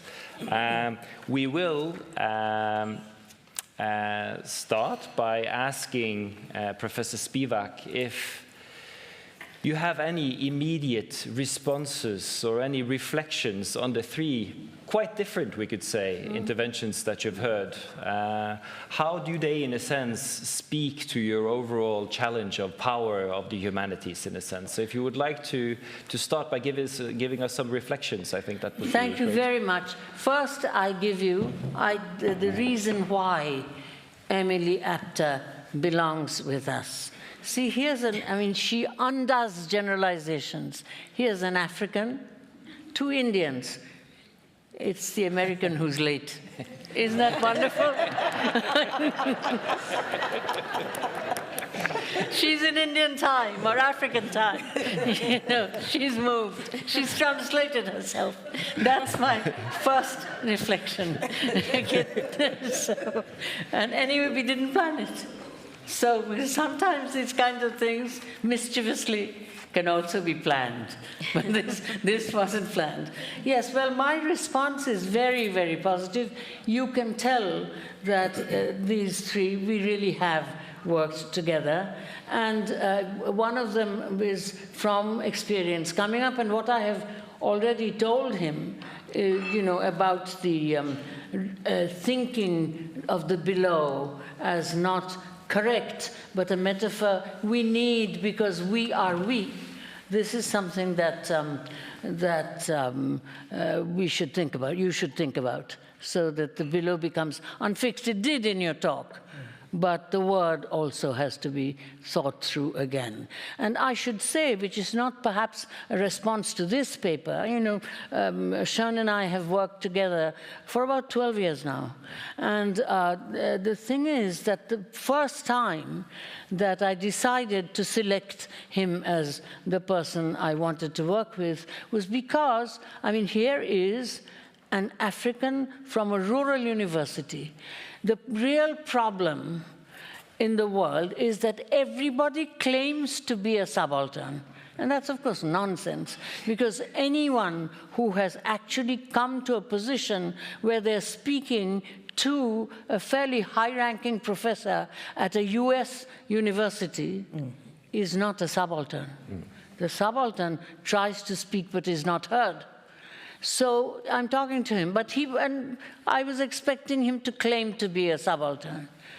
And I say to him, well, do you remember that conversation? I say to him, are you a subaltern or an elite? And he says, without thinking, I went to university, I'm elite. And I thought, this is the guy with whom I'm going to work. Does not so love me, I'm a subaltern. That's not the place to begin if you're talking to me.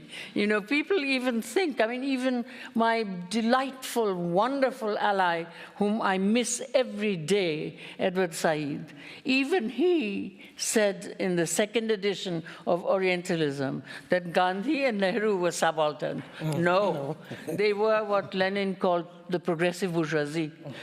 Nothing to do with being subaltern. But you didn't make that mistake, and I think it showed today that you were coming in doing a PhD rather than being an African subaltern, saying to a non-African audience, I'm African, please love me. Once you made that mistake, when I asked you to take a cab from the airport. She says, don't forget I'm Nigerian. I said, how dare you say that, undermining Nigeria. So this is my response, not altogether focused to the mother tongue business and development. I should perhaps say a word. You see, these, both Lenape and Yoruba are collective words made up for convenience, right? There is, in fact, no Lenape. And there is, in fact, when you were talking about the lingua francas, actually occlude the many Yorubas rather than anything else. One has to remember that this is a fact. There is no Lenape. Lenape is a collective word. So to an extent, if you want to go in to the extreme diversity of these languages, it's a very different lesson. As I was saying at your conference, it really makes you undo translation theory. So these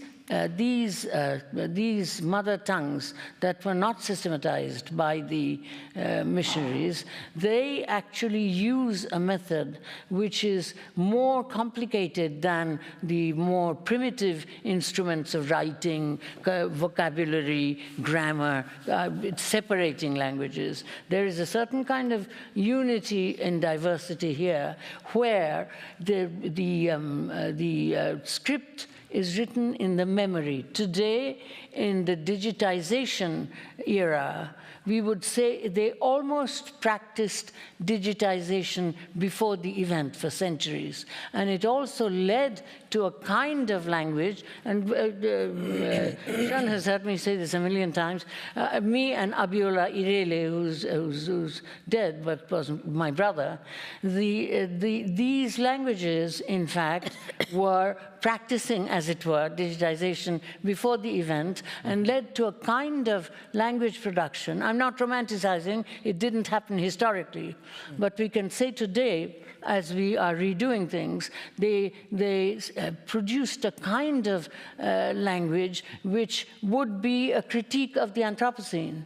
And this is not Plato's critique of writing. This is something else, I can't go into it. But these languages, therefore, I don't call them oral, I call them mnemic, M-N-E-M-I-C, related to the memory in the head. So to an extent, you have to do it as you learn it. It's not something that can be passed on for people who create the difference between theory and practice. As I'm saying, I'm not describing reality here. This is unverifiable.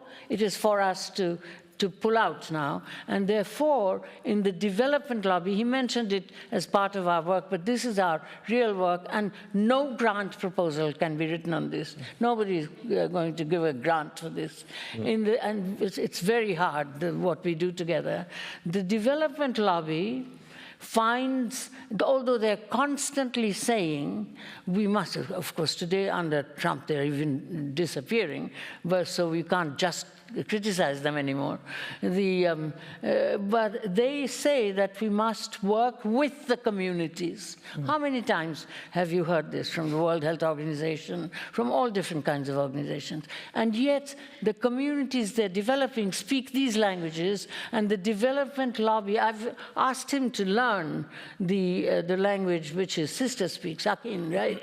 Because that is mnemic, that is not a written language. And I've told him, don't you dare, because many of us linguists want to find out how these are learned. And I've told him, don't you dare use writing. I want to know how you are learning the language, okay? English and High Yoruba are not enough.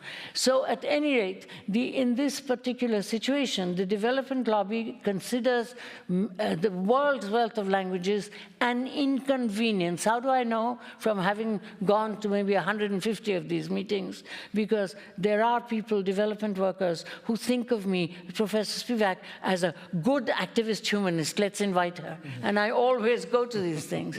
So this is an inconvenience. So therefore, the idea is somehow to make it possible to have a language requirement, because there are good development workers, but trying to learn a language, they're going to Rwanda, they're learning Zanzibari and Swahili, no use.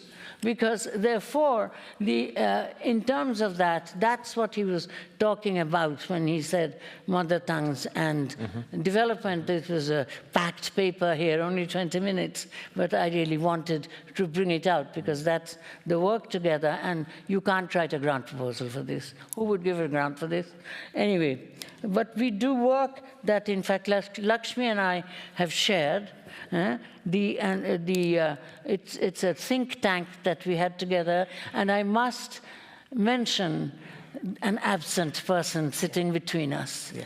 Professor Hari Vasudevan, whom we lost right at the beginning of COVID in India. The three of us worked together in a very unusual undertaking.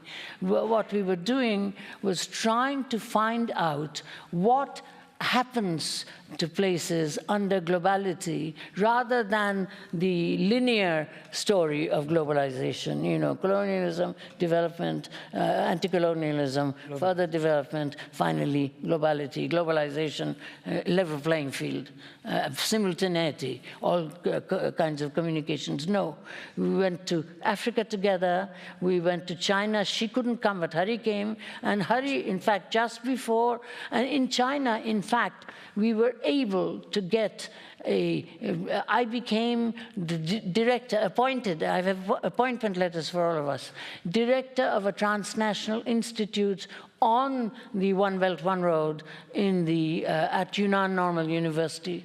And Hari also got his appointment. I don't think you ever got it because you couldn't come to China, although she did speak. We had someone from Japan, we had people from Senegal, we had wonderful Mamadou Diouf. And you know, the way in which I spoke about Emily, not even to, about Emily having entered our time, right? Mm-hmm. I remember this kind of entering the other space, you have to have confidence that they're going to laugh rather than be offended.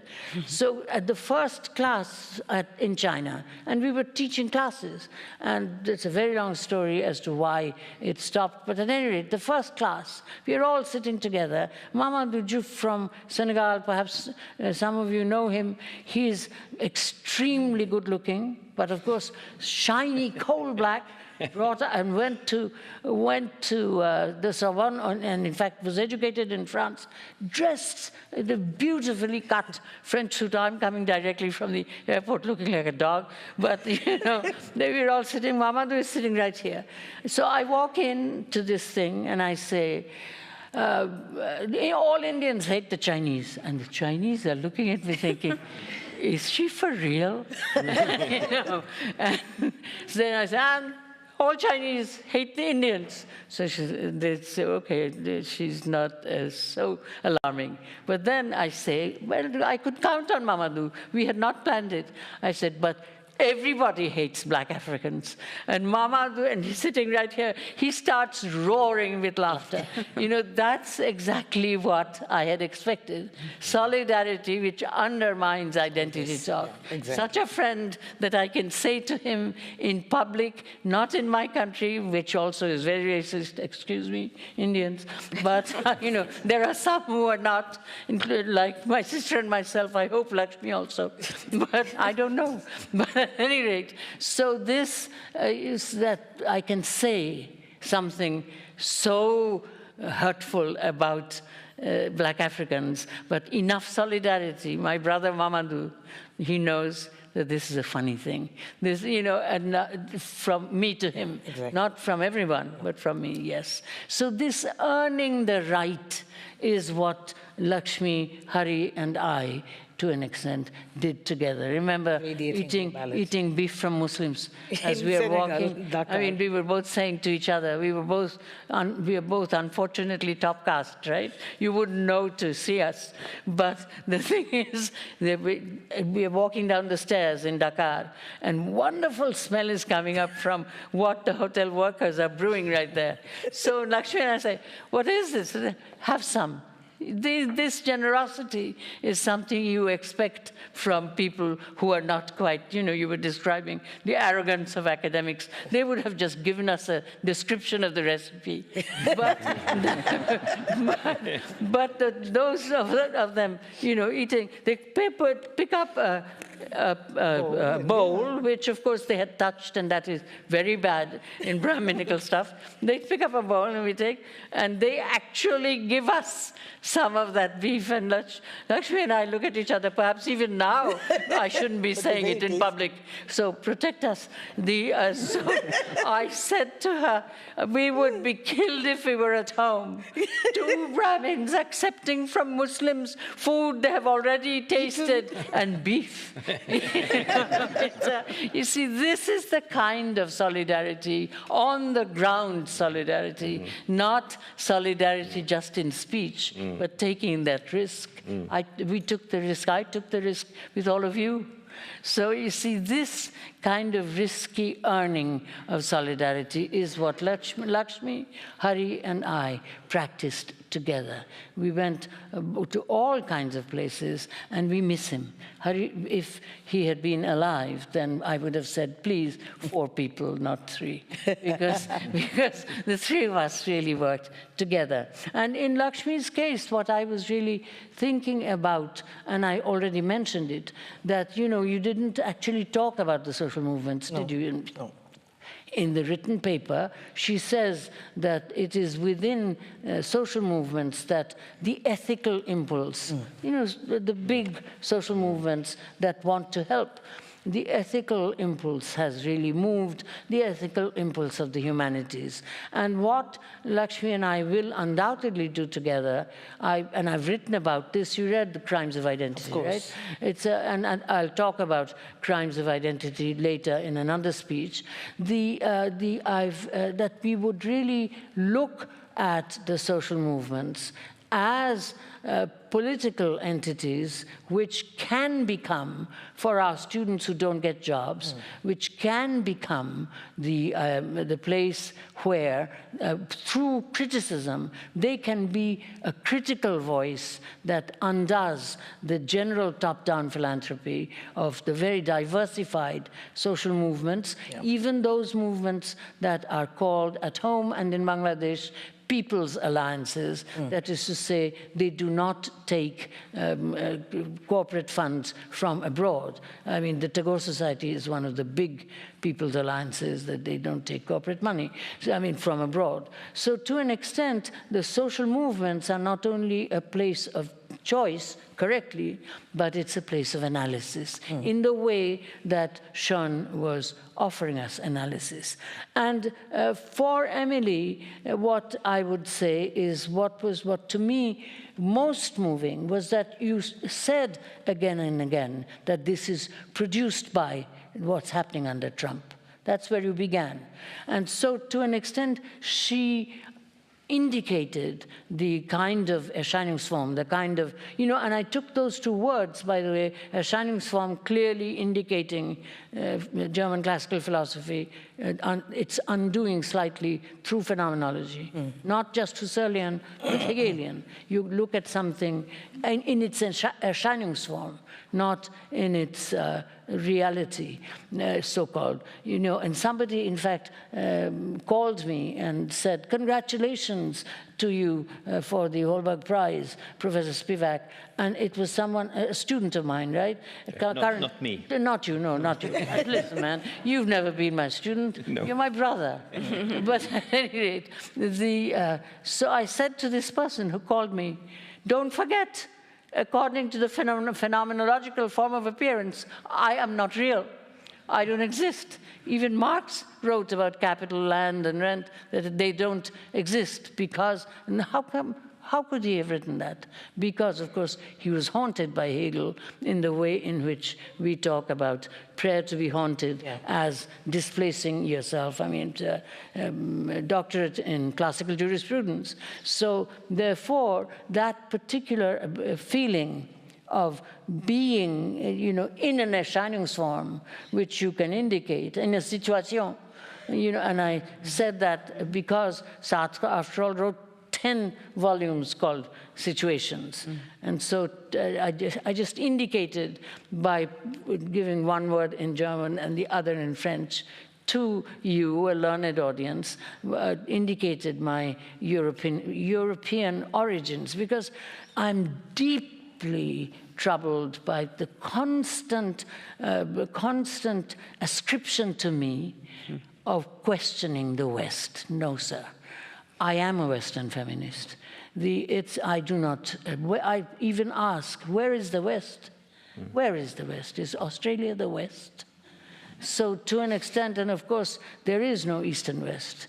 The Earth belongs to no one. Heliocentric time is a fake make-up for which we have the international dateline, which proves us incorrect. I don't know what my age is. I've crossed the international dateline too many times.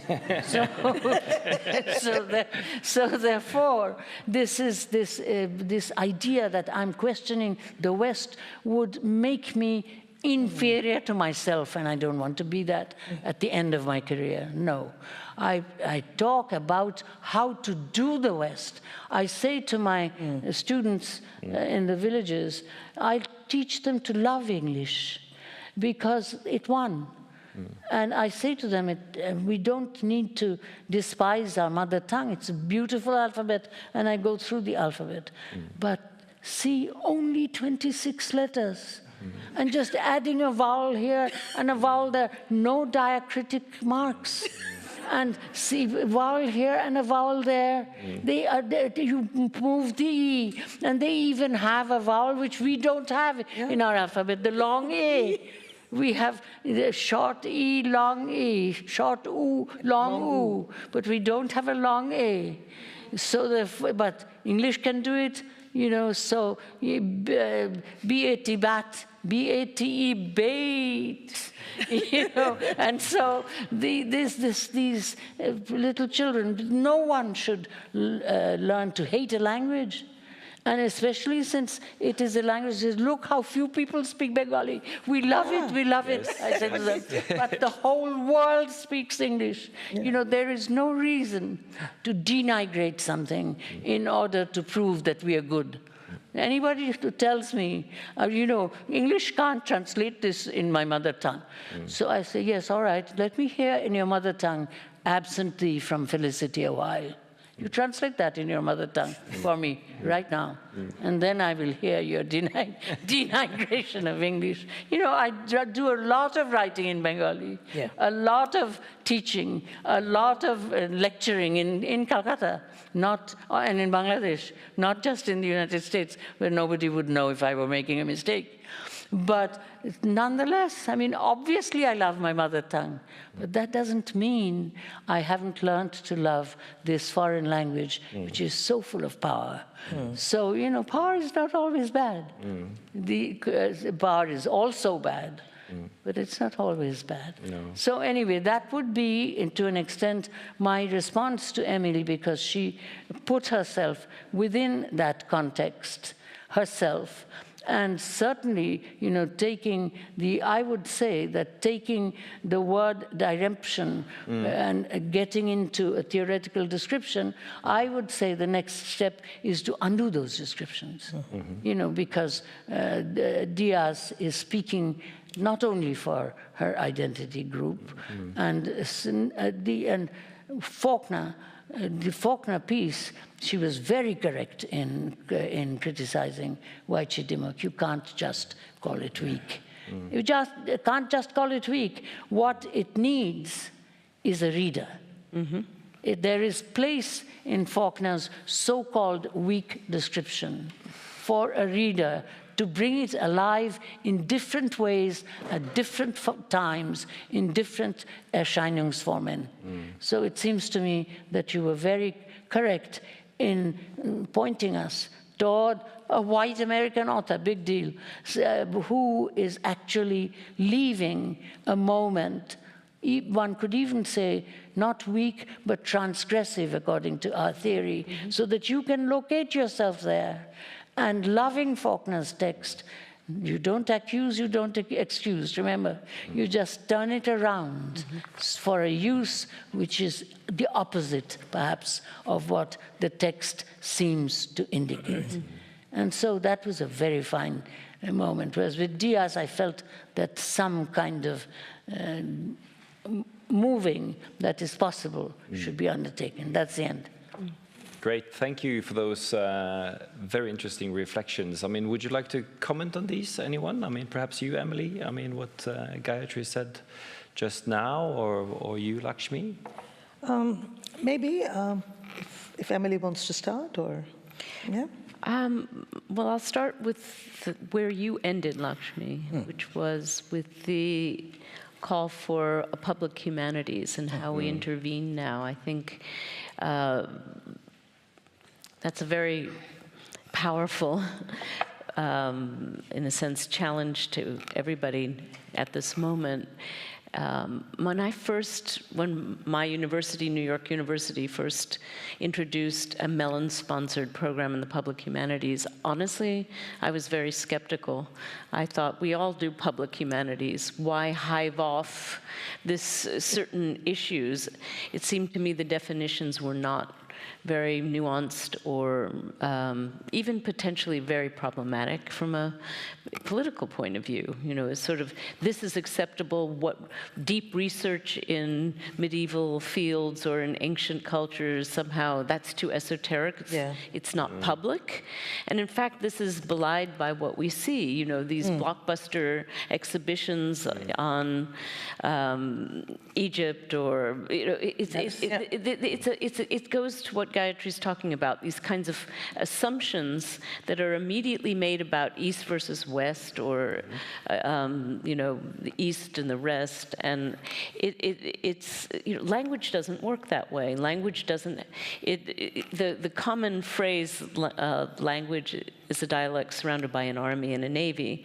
There are sovereign borders that create languages or standardize what are, in fact, multiplicities of ways of speaking and dialect, but or vernacular maybe is the best. But this question of then what do we do is, and you know, at the same time, I think there would be just a simple point to say, serious humanities scholarship is public humanities, all of it. Do not put gates around it. And also, you know, really, as Gayatri's always pushed, make it clear why plurilingualism is a value. Especially in the age of AI and information theory, and the criticality that we're talking about doesn't have enough content unless it's linked to languages, I would say. So that's another very, I think, point of commonality in all of our presentations. And finally, I would say that for my own orientation, I think the law can be used, has to be used at this moment to, in savvy ways, to be critical and to take on some really important contemporary political problems around inequality, but even terms that were considered more the backstory of law, negligence, tortiousness, liability. At least in a very litigious society like the US, everything is shaped, the whole world, the stairs, everything is shaped by how a lawsuit affects reality. And what we're seeing now is that reality intermingling with the constitutional crisis. And we're trying to sort that out. So I would say that the legal thinking, which often got caricatured as just the state or the bad, I think we have to really start to become selectively more literate in legal concepts. So I'll stop there. Great. Lakshmi? Yeah, I couldn't agree with you more, Emily. Just two quick responses. I was thinking about social movements, which I do feel are an important site for thinking about practicing humanities. And I think we need not be defensive about just the humanities. If you look at the future and history of science in India, it's in fact social movements that have brought back science into engagement with democracy. Not when science was science and been wonderfully funded with hundreds of thousands of laboratories. They don't speak either citizenship or democracy. Who does? It's the environmental movements. It was the Bhopal gas tragedy. It was the river damming that produces an epistemic community of scientists who need the humanities, the language of the humanities, to talk back to the state. So I think I would like to use a larger sort of definition of the sciences and not just think about our own defensive position about the humanities and social sciences. So that's a quick sort of addition to why I think it's important for us to look at social movements carefully. I do think that the public humanities question and the response to it is an interesting one. You know, very often we are told in India, that you do humanities in the university in a particular way, but we are doing humanities in the family. We do it in religious discourse. We go to a temple and listen to a chant. We are learning language and philosophy. So what do we then make of that? So clearly, in university spaces, we draw disciplinary boundaries. We say this is the correct way to do something. So I think it may not be a bad idea for us to start communicating the problem of the humanities, the rigor of the humanities to a larger public. So I think the kind of experiments that are beginning, and I've been part of some of them. They could be arts practice education. They could be, arts funding organizations that work with curricula. I think there you do have a scope for thinking about the humanities, which then may persuade a larger electorate to think about it seriously. Right now, we're in the midst of a media blitzkrieg triggered off by the government that just tells you what to think. So, I really am worried about where we are going, where we are headed, and how we, in fact, can... I'm not even thinking about gatekeeping. I mean, just keeping basic rational and critical inquiry alive. Even if you ask, for example, in bits where I taught, I was often said, we've got great digital literacy, India, digital revolution. So if I ask a simple question about access to digital literacy. Simple question. It's not a rocket science question. It's something that you would ask instinctively, right? How many have access to smartphones? How many have access to information? How many have access to filters? This is seen as anti-state. So, it gets really problematic. So I think that's the reason why I feel we need to start rethinking about and calibrating our understanding of public humanities. Wait till you work at a university where the critique of a state becomes anti-Semitism. Yeah. We are self-censored. Exactly. I teach at Columbia. We are self-censored, like you are. Yeah, completely. But you all seem, in a sense, to indicate that the humanities, the power of the humanities, is there. And you, Lakshmi, had the comment that the humanities might be en vogue in some circles in India, private entrepreneurs who would like to have centers named after them, etc. And they're used, of course, for certain state purposes, etc. So the power of the humanities are there, but the humanists are not, in a sense. Yeah? So that was a very interesting distinction you made.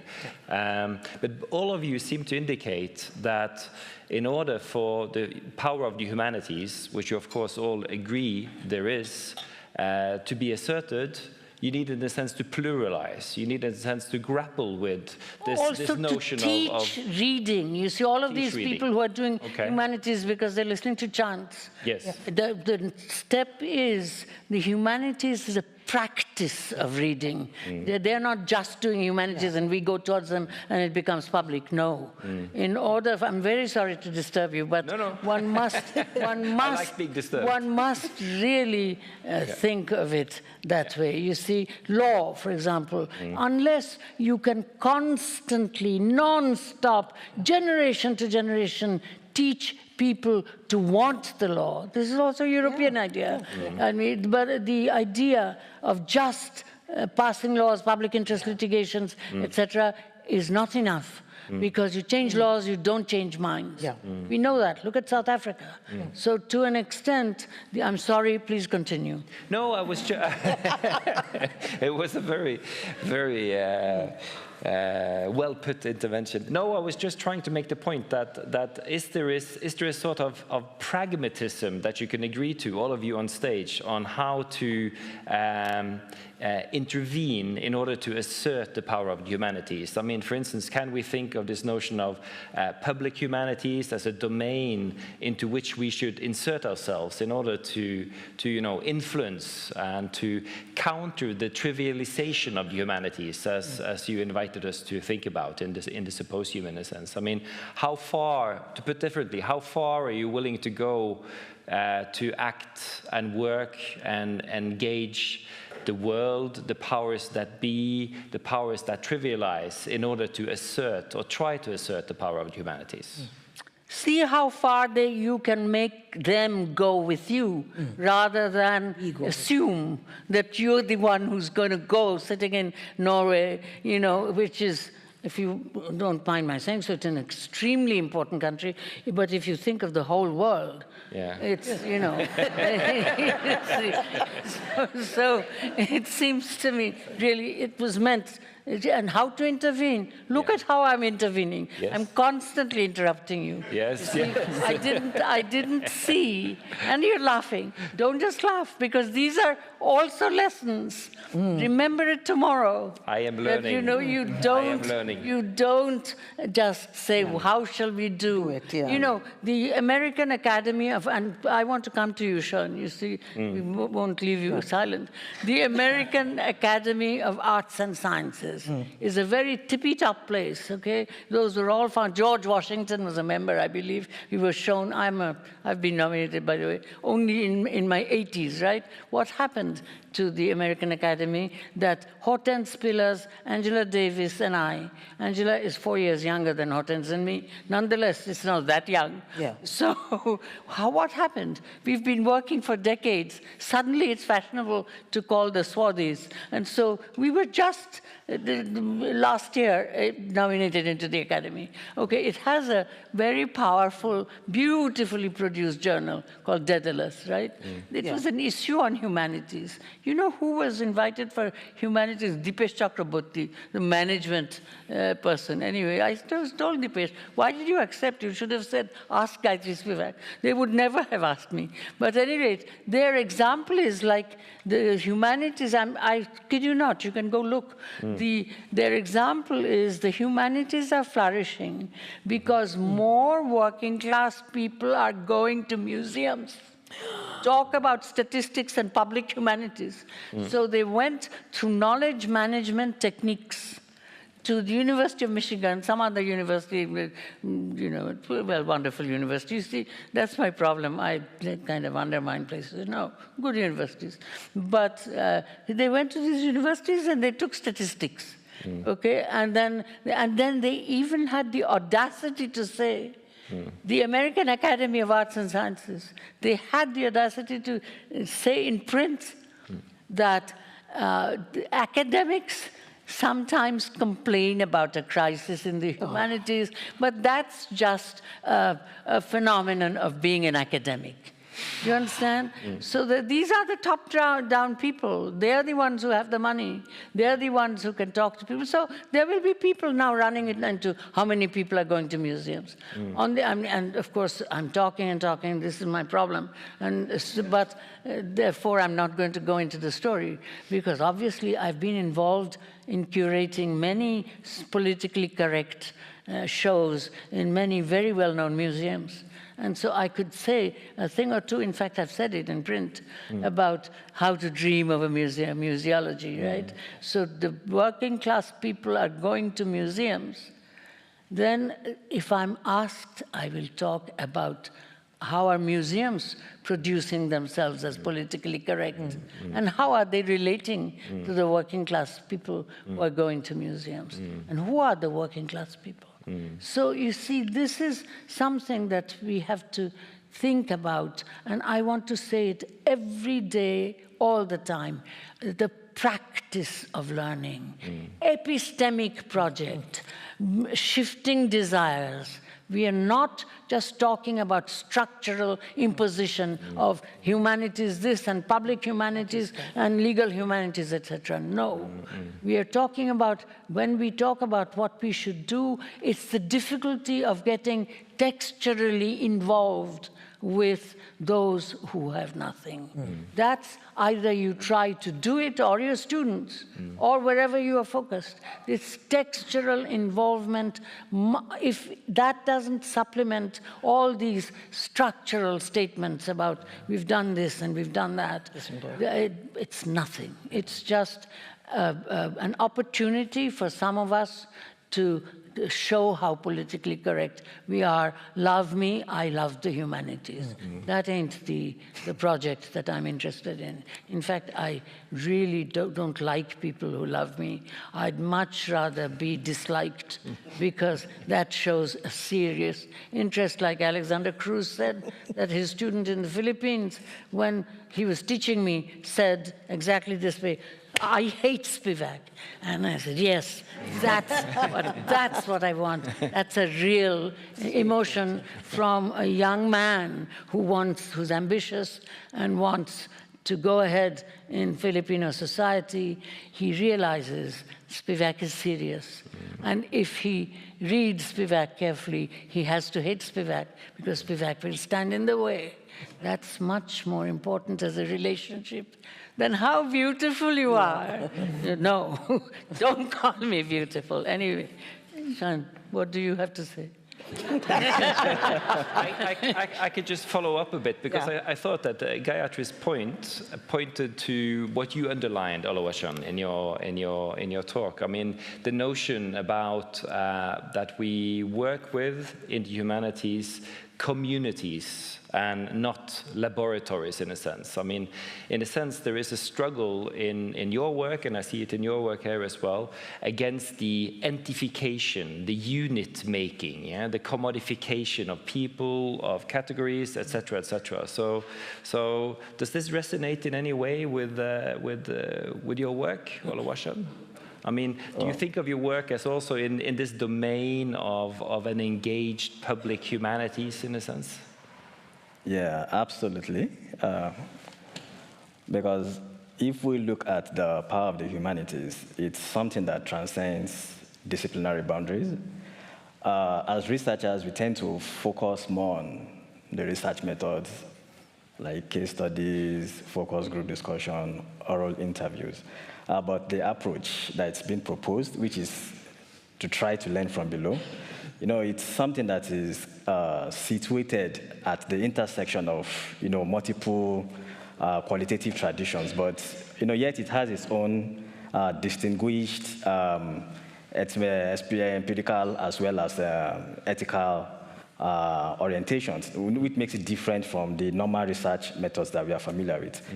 When we want to learn from below, it's a call for the individual to try to be rooted in epistemic humility. That is to seek not just to change, but to listen and be transformed by the knowledge system of others. Also, it is a call to the individual to see research not as a tool for change. There should be a change in focus, but rather it should be seen as a site for ontological as well as ethical reorientation of the researcher. It's a call for an approach, a change in approach to how research is conducted. It should not just be about collating data or this extractive knowledge practice that we are familiar with. So it's a call to change approach to learning. Yeah. Great. So non-extraction as a kind of guiding principle. That's Emily. fascinating. Yeah. So I just wanted to come back to this question of many in the humanities. I think of Stanley Fish. Their whole point in response to your question was, it's not utilitarian. It can't be used. That's the whole point. It resists that. It resists optimization and outcomes. It just doesn't want the metric. And I think that remains a really important position on some level. It doesn't have to justify itself as utilitarian. At the same time, I think it's already happening in ways that there are these new fields, environmental humanities, medical humanities. These are just two where they're mushrooming, and so much interesting stuff is happening, and that's really positive. And the political scene can scream and yell, but this work just goes on, and just in continuing to work, that's a form of really strong resistance. And then even in terms of this question of how do we work at high theoretical levels, I mean, not concept history in the Koselekian, sense, but really concept work, which is something that we, I think, are all engaged in. How do certain words change the way certain epistemes function? To take that on and do the work and do the reading, that's something, even if we don't have access to a lot of other languages, we can work collaboratively with people who do. And I think collaborative models of teaching in the humanities have been pretty exciting, including into thinking about what is a natural language. There are all kinds of assumptions, and I was recently in a math discourse that was partly Gayatri's fault, I have to say. She introduced a STEM in the humanities panel that got, and I got pulled into something that was way over my head. But this whole question, I said to them, but there was something like, formalization is the lingua franca of mathematics. And I said, you just assume what a lingua franca is. You just assume what a natural language is. In the age of digitization, and what is a unit of translatability? This has to be rethought as well. And that's the kind of very concrete discussion you can have with people who don't think critically when they use the word language. I think that's a very, very good point. I think we should open the floor for just a few questions from the audience. So, would anyone like to start?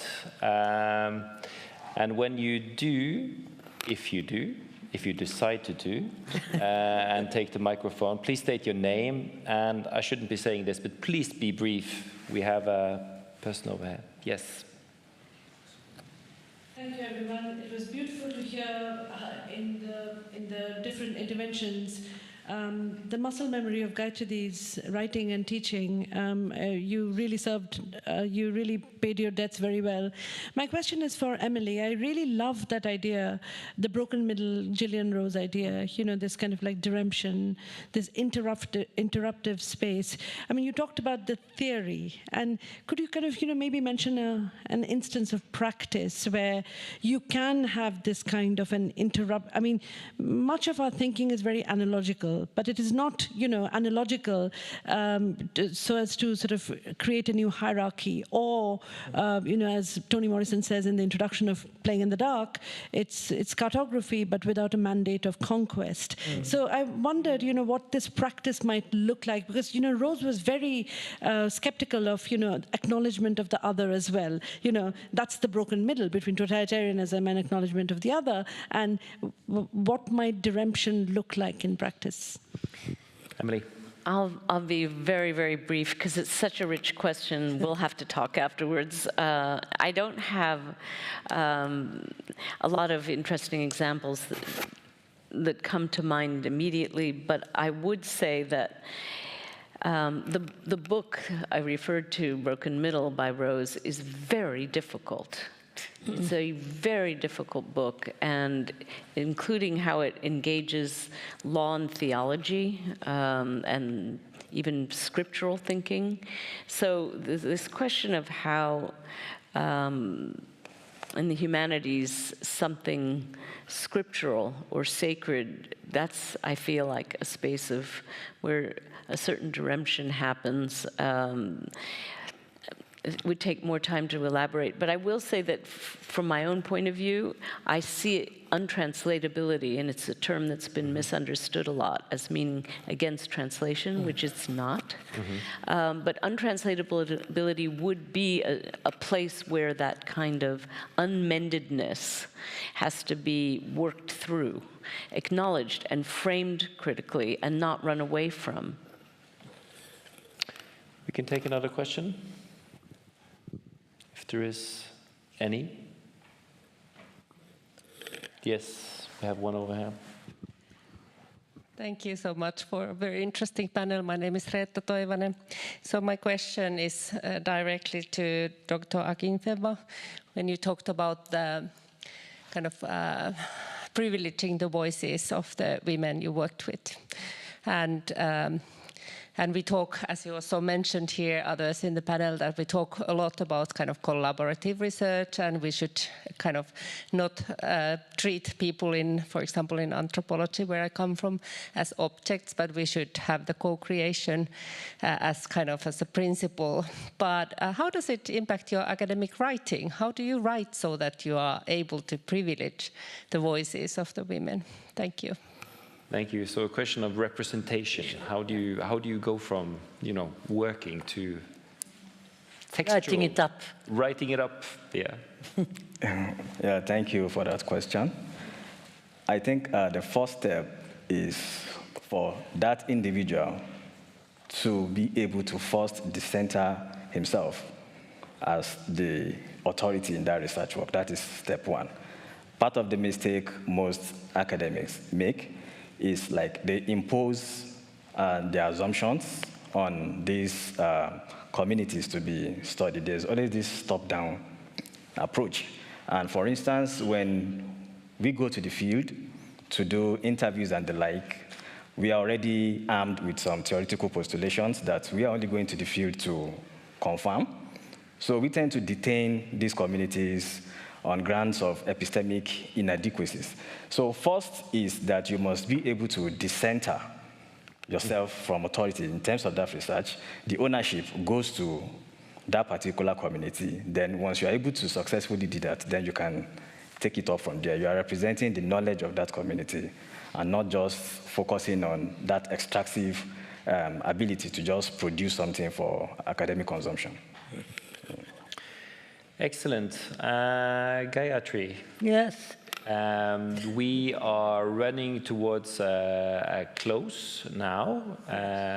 We don't have that much time. We could have been here all day, I think, and I have many questions also left on in my notes. But would you like to give us any sort of summarizing reflections on what you've heard, or comment on anything that's been said before we draw this to a close?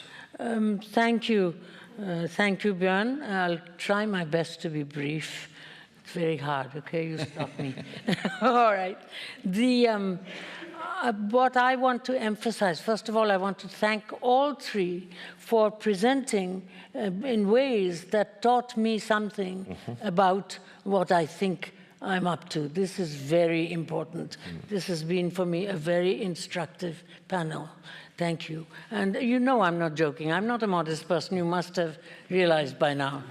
When I say I have been instructed, I surely mean it. I'll have to make notes this evening as to in what directions you folks have told me things that I couldn't have thought myself. And so that's what the collaborative stuff is. But also, I would like to say that for me, the importance of the power of the humanities is to repeat that teaching practice. And in fact, you are shifted from the teacher position to the taught position at once. And you've been in my classes, more than, in fact, they haven't been in my classes. You have. You've noticed how if someone doesn't know something, including me, they say so that, you know, the role changes. So it seems to me that it has to be remembered that the power lies in the practice of practice, because we see, I'll talk about this later, we can talk the talk, but we can't walk the walk. And in fact, if you are, and many of my students, and you've heard me say this, can reproduce exactly what I'm saying, including old Sean. I've made corrections on his papers saying, you're just repeating what I say, but you're not doing anything. Today, I must say, you've relieved me, you've changed. But the thing is, so this business about even thinking that the humanities are about practice, or not humanities are about practice, they are. They are practice. And you know, that everything is through this changing toward the other. Democracy is toward the other. Human beings are fear, violence, and greed, so generationally dehumanize through humanities education toward the other. So it's only in the, and don't distinguish between below and above. That's what I would say. And I'm just going to end now, right? So one sentence, giving great offense to someone, but I will give it, okay? You see, my sister, she's very offended I'm bringing her up, Professor Maitreyi Chandras. She's sitting in front.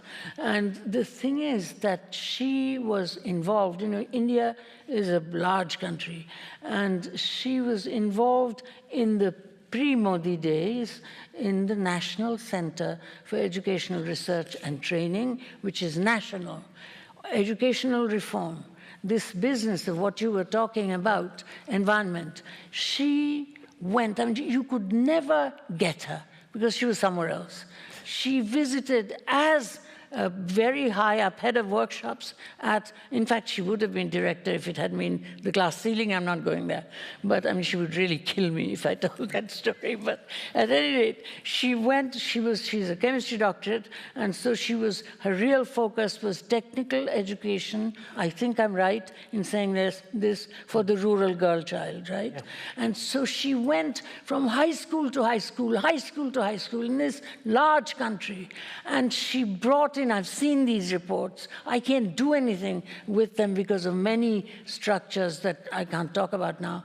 She brought, and there was real resistance because people were hand in glove with the textbooks. Yeah. But she brought all of the subjects, long before it became fashionable, as a chemistry doctorate.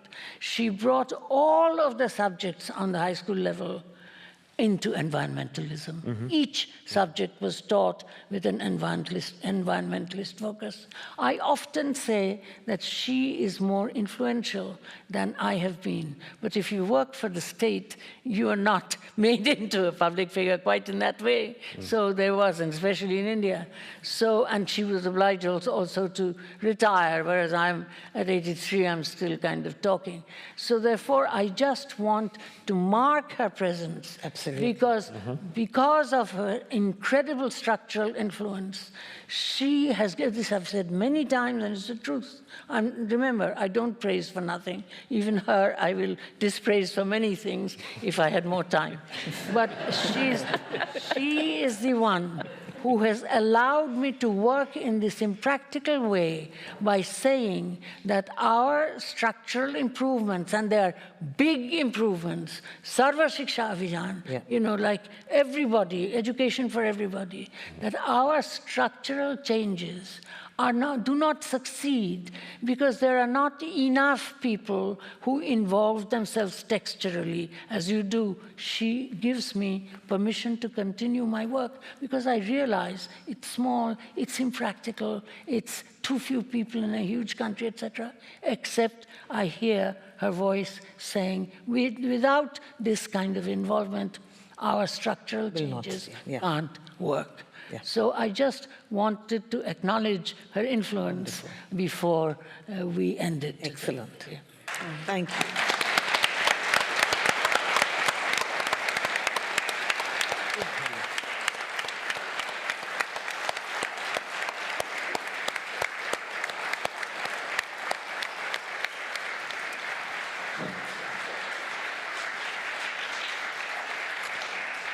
Okay.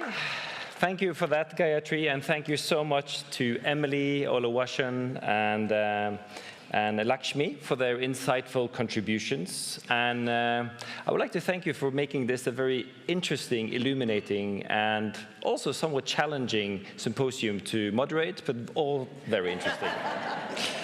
Last but not least, I would like to thank the audience who's joined us here in the University Aula today, as well as all those who have followed us online. Now in the Aula, there will be a break. At 1 o'clock sharp, the 2025 Nils Klim Lecture and Seminar with the Nils Klim Laureate Daniela Alatinulu will take place here in the Aula. Welcome back then, and thank you to all of you who have come here today for this opening event of the Holberg Week. I hope to see you all again in the next event. Thank you.